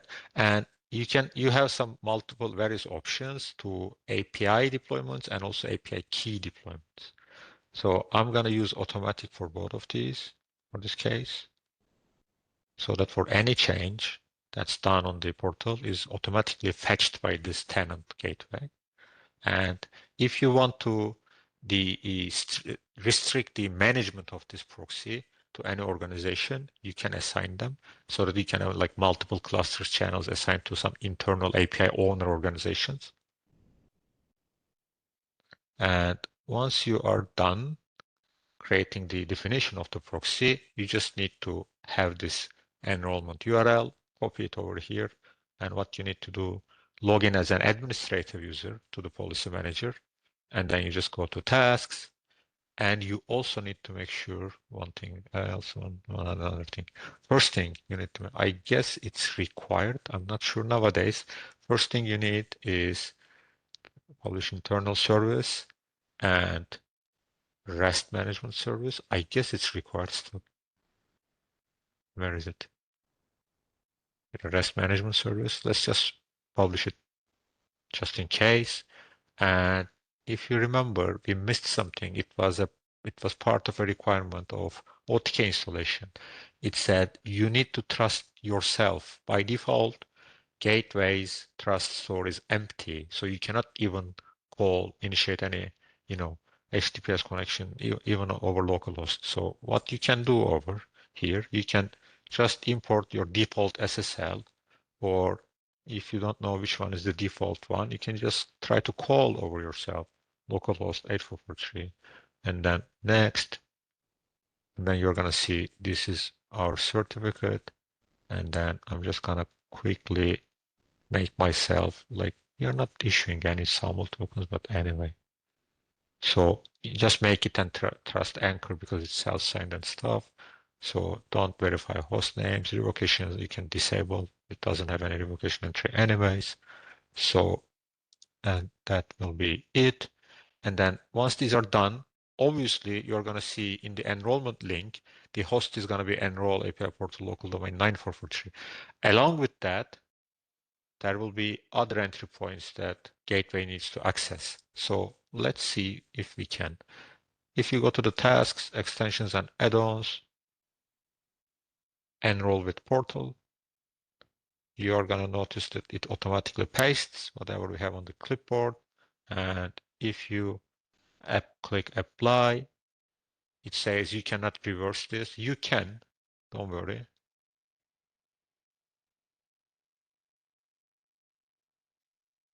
It is going to try and reach to the portal and just fetch some bundles. And then you're going to notice we are going to have some changes over here. It says gateway enrolled successfully. I don't know what the documentation says at this point, but I would advise you to restart your gateways here, especially if it's a cluster. So you see we have some additional folders over here, and these are required either for integration whenever metadata is being exchanged, and also for the runtime when we publish APIs and manage API access and policy, let's say integrity over the developer portal.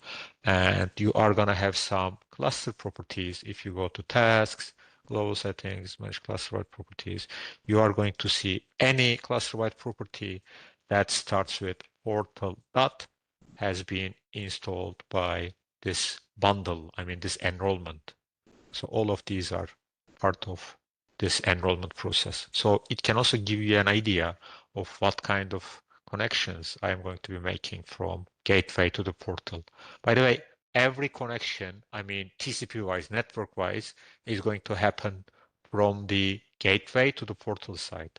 So in theory, even if you just burn your sub portal down, you don't lose any functionality on the gateway. Obviously, you cannot just reflect the changes that are being done on the portal. So I'm just emphasizing this because we get this question quite often. So there is no runtime dependency, basically, of the gateway to the portal. But obviously, if you want to administer your gateways over the portal, if you want to make the portal interface and or the portal APIs as part of your SDLC API management lifecycle, then you would be dependent on the portal, but not like mechanically, but rather by the processes you're following, right? So overall, the gateway is gonna connect to the APIM SSG, the TSSG we have waited for so long, the broker for instant synchronization of the keys and such, or over secure web socket. If you have any, load balancers in front, just be aware. The analytics endpoint is used for pushing the analytic information from the gateway. Enrollment is the one that we just used. Anything else? The SSO, if you want to configure it for this, not used at all. And the sync is used for, I don't know, maybe it's used for the legacy API synchronization and or the gateway published APIs, because there are two ways of synchronizing the APIs between gateway and the portal. The first method is publishing the API first on the gateway and then using this special assertion. Let me refresh it first. Set as portal managed service. Set as portal managed service. And the second way of publishing an API is just publishing it, manage APIs and create an API. And depending on the API deployment method selected here, let me refresh this because this gateway has been enrolled already. And depending on your API deployment method, the API is going to be deployed on the proxy as well. So after successful connection, you will notice the proxy should be connected like this. And then depending on, once again, the deployment type, your APIs and application API keys are going to be synchronized with the corresponding proxy. The API keys are obviously going to be synchronized with the OTK database, and APIs are just going to be deployed on the gateway itself. It has a special folder for APIs that are published on the portal. It is also defined as a cluster property. Where was it? It has the ID over here, I guess. Portal. Folder. Portal published. Let me just search like this. Folder ID. Portal API folder, you see, it's this one. And I guess it stands for API, Portal published APIs. Where is it? Portal APIs, it's here, yeah. So it's this one. So whenever you publish an API on the portal, and if your proxy is set to automatically publish those, you need to see these APIs over there as well.